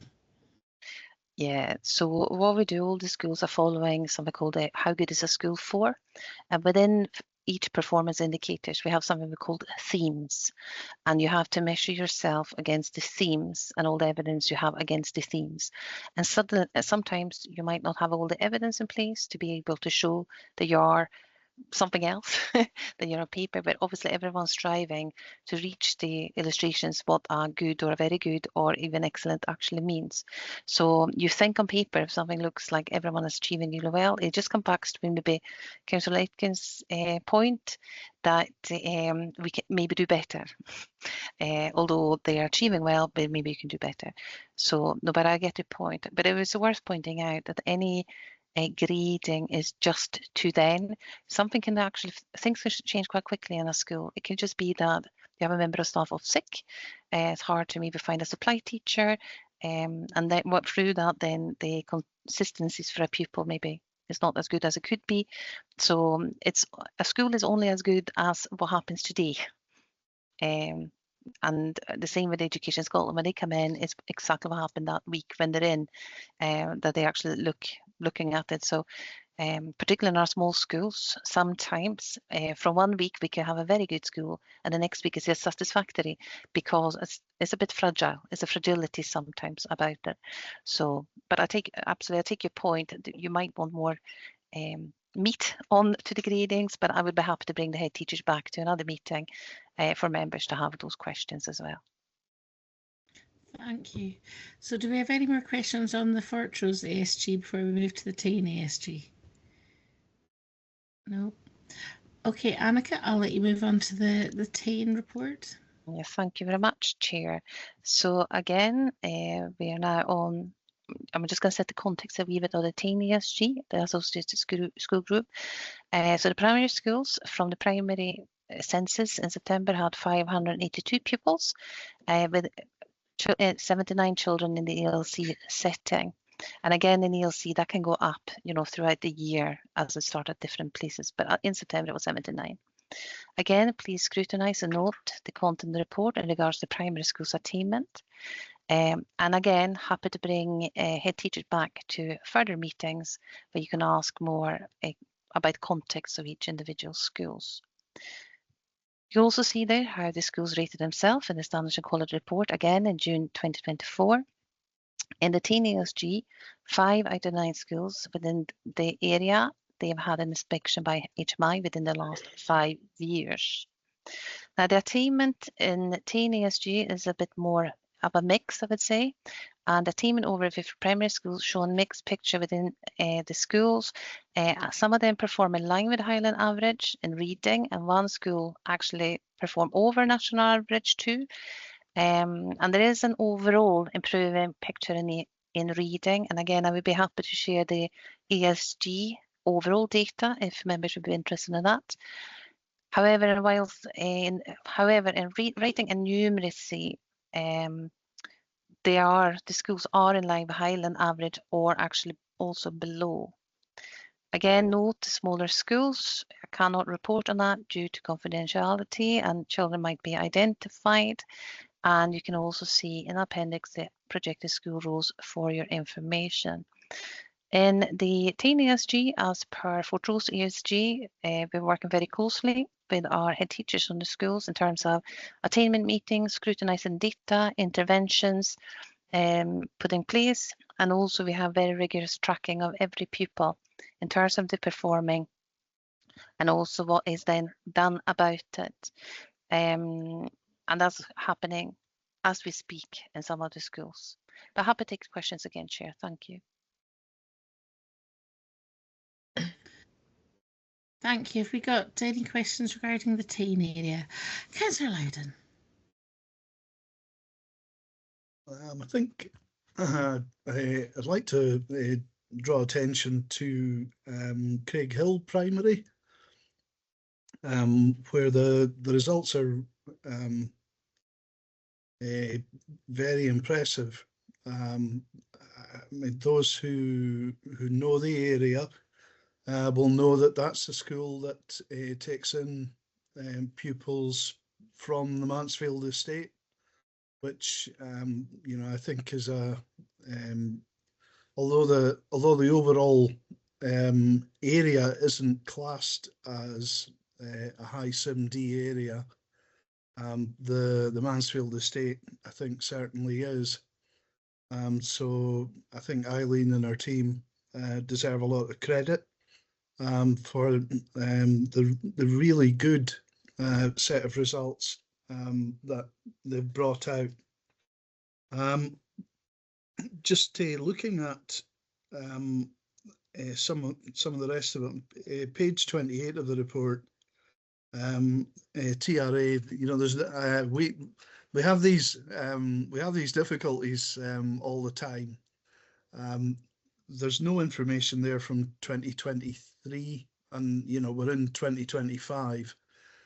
So I think the difficulty is either you might not have the total accuracy until a much later date, but it's really difficult when the report that is brought in front of us is dealing with a period that's so long ago now, and you know there has to be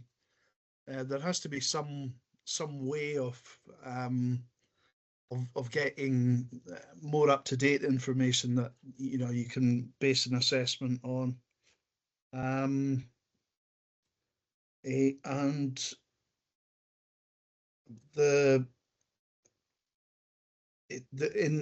some groups, I think the academy was doing particularly well. So in sort of poorer areas, they were doing a really good job of kind of leveling up pupils, and you know the work on attainment from people who might be struggling in other schools, I think, was really exemplary. The attainment of the average was really good as well. It was just the bit at the top end where you would be hoping we're stretching pupils at the top end.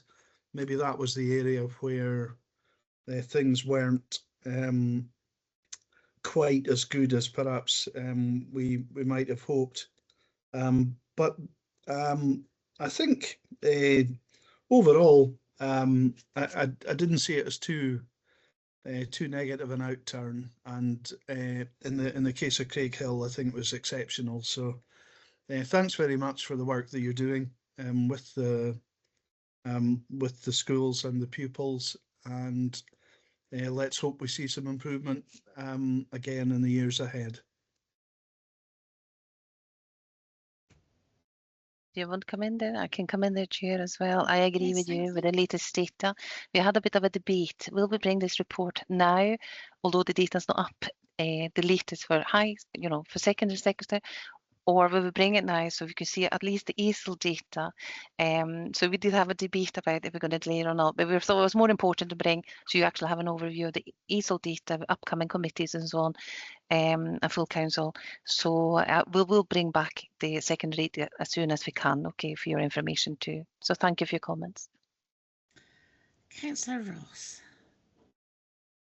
Yeah, most of this data was even pre my time as a councillor, so that in many ways is disappointing, very disappointing, because everything that I've been approached about to do with education in my area, you know, we do have problems out there.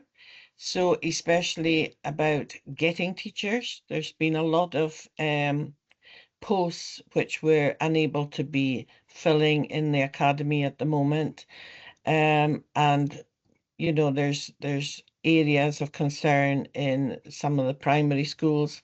So when a report comes to a committee, I think it should be more up to date. I mean, I'm going to be agreeing something here just now, which, well, I wasn't around at the time, you know, so it's difficult. These reports, I feel, shouldn't be 2 years old. So, and yes, there are concerns about filling posts in our Tain area at the moment. Thank you, and I can only agree with you about the data. So the data is the latest we have from Scottish Government too, okay? And the more detailed broken down data will come as around individual secondary schools. We're hoping now, normally comes at the end of January, okay? So hopefully we have it very soon. And obviously the data is from the last session, is only published in middle of December for the primary as well. So you're always, as you said as well, you feel like you're out of kilter all the time. But all I can say is we're working very closely. I mean, raising attainment is foremind of everything we do from day to day in our council as officers too, and as head teachers, obviously alongside well-being, so on, needless to say.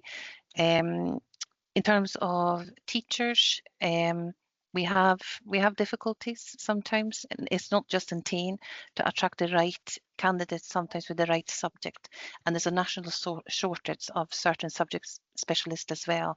It seemed to be waves of where it's difficult to recruit, but it seemed to, at the moment, maths teachers, very short of English teachers as well. And I said that's just not for Tain, that's also for schools in the central of Inverness, Thurso, Wick, wherever you go.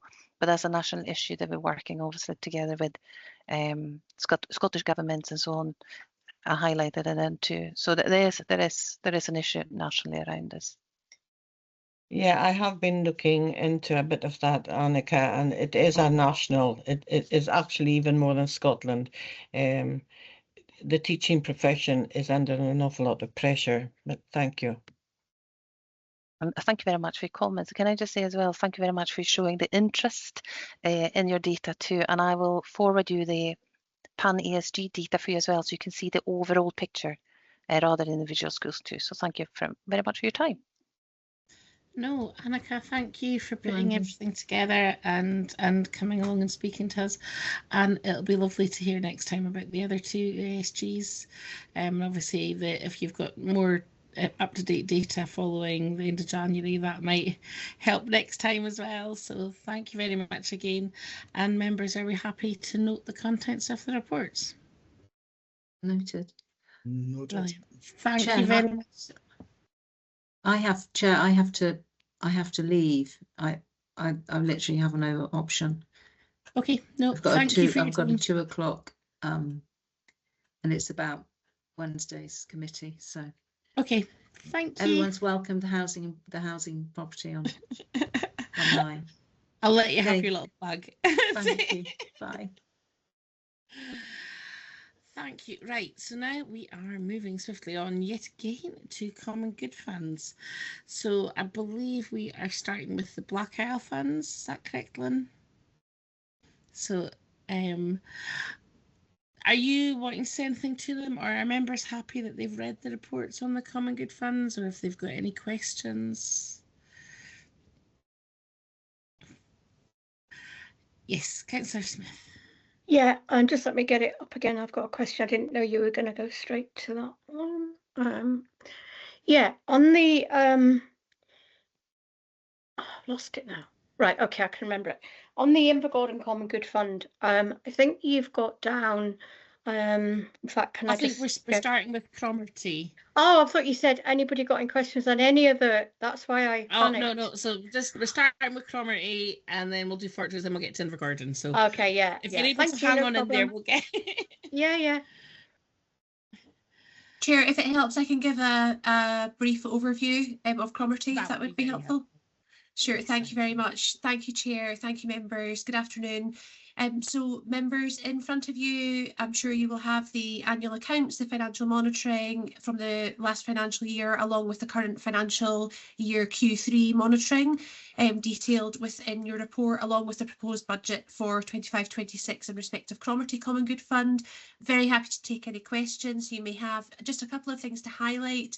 The 2023-24 Statement of Accounts and Financial Monitoring report notes a surplus of the year of just over £4,000, £4,202, resulting in a small increase in the revenue reserves. And the Q3 monitoring for the current financial year statement highlights predicted income and expenditure against the budget, estimating a deficit outturn of £485, which will be met from restricted reserves. This is due to the full rental income from East Church Hall not being realised. That is detailed within the report, and I'm very happy to take any questions. That's also detailed on the potential impact of that going into the new financial year as well. Thank you. Thank you. And first of all, Lynn, I was going to say thank you again. Appreciate all the work that goes into keeping our common good financial records lovely and up to date. So thank you for that. Councillor Lydon, do you have a question? It's a bit out of my area, but yeah, I'll take my universal responsibility seriously and ask a question on a different one for a change. It sort of I was trying to work out. You know, there's a budget for making a loss, and the property income seems to have fallen away. So is there a reason for that? Is the sale of the property, or was it the property's fallen into disrepair, or what's the thinking behind budgeting to make a loss? Thank you, Councillor. I'm happy to take that, Chair. That is in respect with Cromarty, that's in respect to the East Church Hall, Councillor Loudon. So East Church Hall did have a tenant who handed back the property in June 2024. Discussions are ongoing with a potential future tenant. However, that is a community group, and the discussion is around peppercorn rent potentially for that community group, taking account that it is a common good asset and it cannot be used for any commercial purpose without a potential change of use. So very happy to provide any more detail if that's required, but that hopefully gives you an overview that reassures you around the situation with East Church Hall and how that relates to the Common Good Fund. Thank you. And I think, Glenn, am I right in saying that we also had Victoria Hall changed from being no longer a common good asset, didn't it? That's absolutely correct. Thank you, Councillor Johnson. That's absolutely right. Thank you. Sorry, I should have mentioned that too. Thank you. Thank you. Right. So are we all happy to note the Cromarty report? Noted. Fab. I think so, yep. So if we can move on to the Fortrose and Rosemark Common Good Fund. Thank you, Chair. Again, the accounts for 2023-24, the financial monitoring for 2024-25 and the Q3 monitoring for the current financial year and the proposed budget are contained within the report, the proposed budget for 25-26. Again, very happy to take any questions. A couple of things to highlight. The overall revenue surplus for Fortrose and Rosemark Common Good Fund for achieved in 23-24 was £27,779, which has been added to reserves.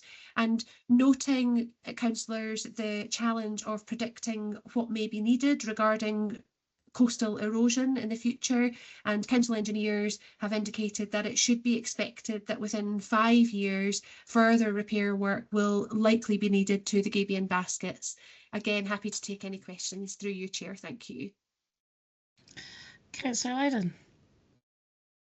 So it's just in regard to the balances increasing. Is this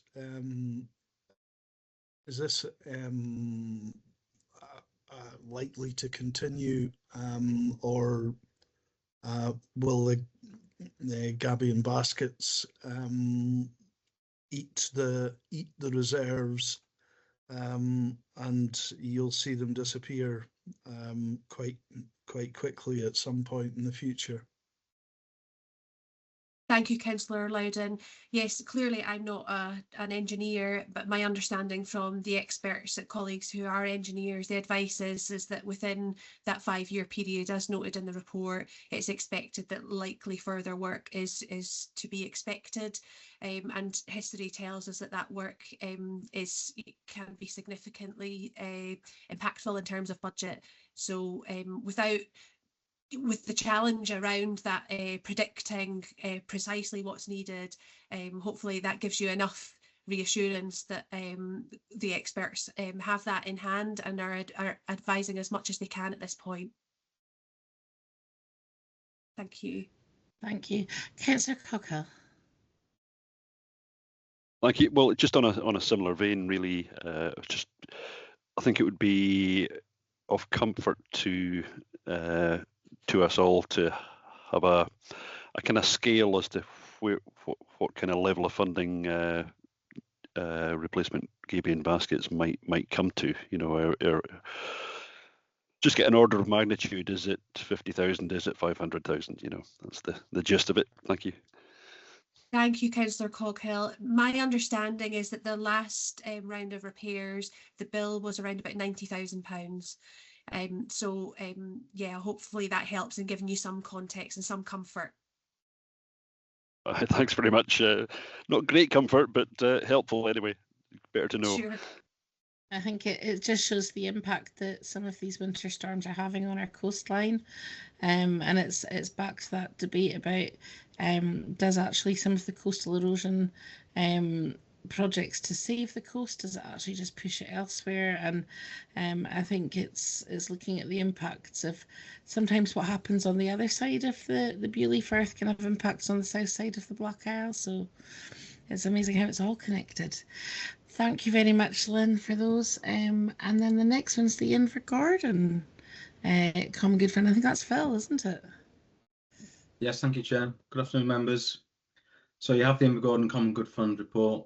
It's got the 23-24 annual accounts, the 24-25 Q3 monitoring, and the 25-26 budget. The 23-24 accounts of note is that interest was significantly higher than budget due to higher interest rates and the increased expenditure on the work, largely around the Bouchard on bust by the Common Good Officer. In the current year to Q3, rents are on track. There's minimal expenditure, but there are still staff costs to be applied. And the budget for 25-26 brings the staff cost for the Common Good Officer back to more what we're expecting, and that should deliver a surplus of 2,300. Regarding the Bouchard on bust, the progress to date is outlined in the report. But just to summarise, the Sheriff Court has approved the sale. It's been collected by Sotheby's, that was before Christmas. An export licence is being applied for. It's expected to trigger the Waverley process. The timescales depend on whether a UK institution comes forward. Just to reassure members, they would have to pay the same price as the private offer. And we think this will be likely to be completed sometime towards the end of 2025. Thank you, Chair. Thank you very much. Do you mind if I bring Councillor Smith in first, just because I know Maxine she first. already had a Yep. burning question on this particular Common Good Fund. Yeah, sorry, I should have put my hand up quicker. I was too busy listening to see Derek sneak his hand up there. Yeah, I kind of think Phil's probably answered me because it was going to be about the Bouchard on bust. I note that the increased variance valuation has been included, which is good. And I just really wanted to ask the timescale, but he's actually just told me. And just for those that don't know what the Waverley criteria is, because some might not, it just means that if we're selling a heritable asset abroad, we have to offer it at the same price to a UK company. I mean, I would absolutely love it if Edinburgh Museum wanted it for £2.5 million. Great, but I just think they maybe wanted it free. Anyway, we'll see what happens. And yeah, if it's completed towards the end of 2025, I'm happy with that. Thank you. Thank you very much. I'll bring Councillor Loudon in next. Yeah, so the issue is the increase in the value of the bust has gone into a revaluation reserve, and I would imagine some clarification on that would be good. I think what that does is ring fences the sales proceeds. And effectively means that they can't be spent. So you'll be able to spend the interest that earns, but because of the way the change in valuation has been handled, you can't normally, although council accounts are an amazement to everybody, but I think a revaluation reserve generally can't be distributed. So I wonder if you could give some clarification, Phil, as to the accounting treatment and whether that means that my colleagues in Ward 6 will only be able to draw down the interest and won't be able to use the capital for any intended project.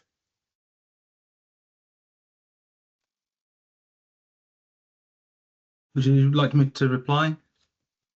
Okay, so I'm not an accountant and I'm just reporting the accounts as presented.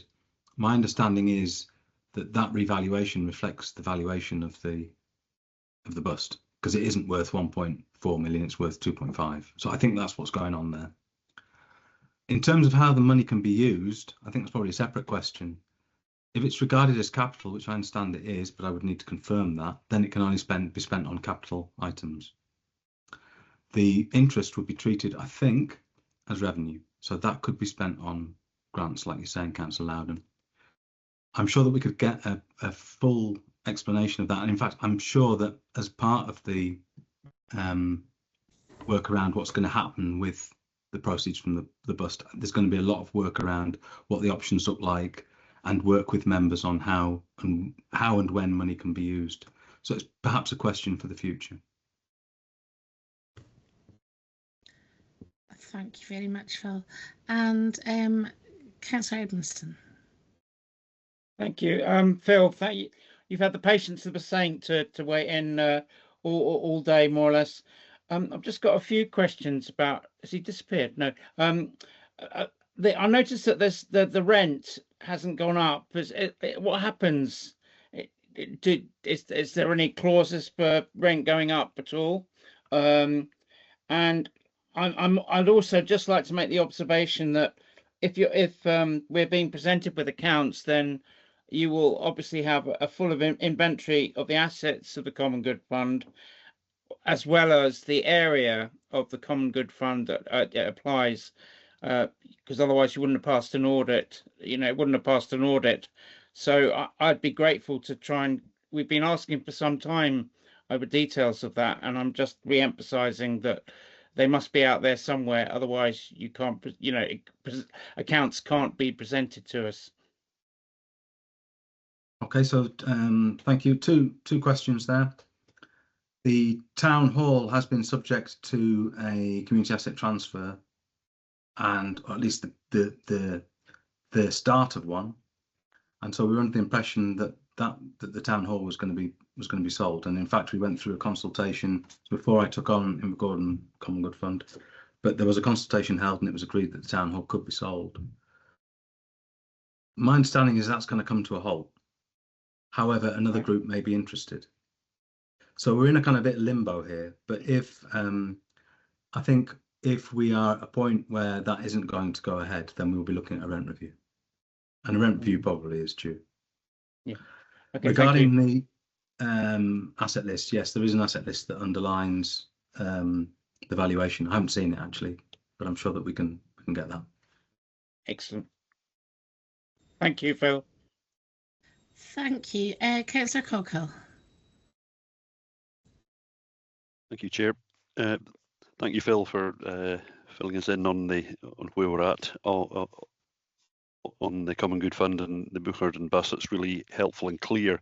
I think just wanting to note that I feel that we are no longer quite in control of the process now. It's been handed over to Sotheby's, who it would appear are sort of running the sale, and will go through the process on our behalf, or have I picked that up wrong? Yes, Sotheby's are handling the sale, but it's along the lines and according to terms that were already discussed and agreed with members. Okay, thanks, Phil. That's really helpful. Yeah. Thank you. And then the last Common Good Fund is Tain, isn't it? Yes, thank you, Chair. Members, you have the 23-24 annual accounts, the 24-25 Q3 monitoring, and the 25-26 budget for Tain Common Good in front of you. Just quickly, the smaller grazing hasn't been let, but we will continue to try and market that. Interest again was significantly higher. Minimal expenditure in the year. Members are asked to note that there's a clerical error on the accounts. The depreciation was included as a cash cost. So the surplus is 19,962 as per the Q4 monitoring reports appendix 2, not as the accounts. Just want to reassure members that's a clerical error. The underlying accounts record a surplus of 19,962. The 24-25 monitoring rents are on track, minimal expenditure. There was some work there, utilities and repairs to the boathouse, and we expect the staff costs and central support charges to be applied. Surplus of £11,950 is anticipated. The budget for the future year basically rolls the budget forward. You'll note it still includes a small amount for mussel fisheries expenditure. There hasn't been any mussel fisheries expenditure for 2 or 3 years, and we perhaps need to have a discussion with members about where we go with the mussel fisheries in the future. That's the report. Thank you. Thank you. And Councillor Loudon. Thanks, Phil. Discussions have been ongoing in regard to a number of matters. In the last few years, 1 or 2 assets have been added to the Common Good Fund, but they weren't really assets. They were just expensive liabilities that were reapportioned to us following investigation by the Common Good Officer. And what hasn't happened is the investigation into the matter of Blarlaith Industrial Estate. So we've had 1 or 2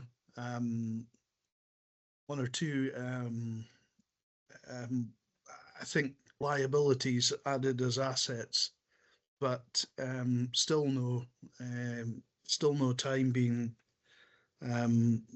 spent on investigating whether Blarlaith Industrial Estate in whole or in part is a common good asset. So I'm really hopeful that that will be addressed, and that investigation, which I've been calling for since I was elected 7 years ago, can finally happen. Happy to be paying for officer time, but that officer time should in some way be something that's under the direction of members and area committees, rather than just at the it seems we have no input into what work is undertaken and what work isn't. So I'm hoping that investigation can happen soon, and I'm increasingly disillusioned that it hasn't been undertaken. So, Councillor, you'll recall that we provided you with an update after the August committee on where we were with that. There's a lot of work for the Common Good Officer to do, particularly with new common goods coming on. So inevitably there is some prioritisation that goes on, but your request has been noted. Thank you. And Councillor Ross. Yeah, I would just like to say that both Councillor Dundas and myself, we're very dependent on Councillor Loudon. He knows Tain inside out, and I know that from the day I came on here, he has been talking about the Blarlaith. So I just would like to say, we're backing Derek 100%. We really need to get to the bottom of this, and it does seem that it's been going on an awful long time. So it's very important to Tain, actually, at the Common Good Fund. So yeah, that's all. It's just a comment, Phil's, and thank you very much for the report, but give a wee push. Thanks. Thank you so much. Right, so members, are we then, given everything that we've scrutinised, are we happy to note the accounts and to approve the proposed budget for 25 and 26? Thank you. Thank you. So we are moving on now to item number 9, which is really just the noting of the ward discretionary funds which have been approved so far in the year. Are we all happy to note those?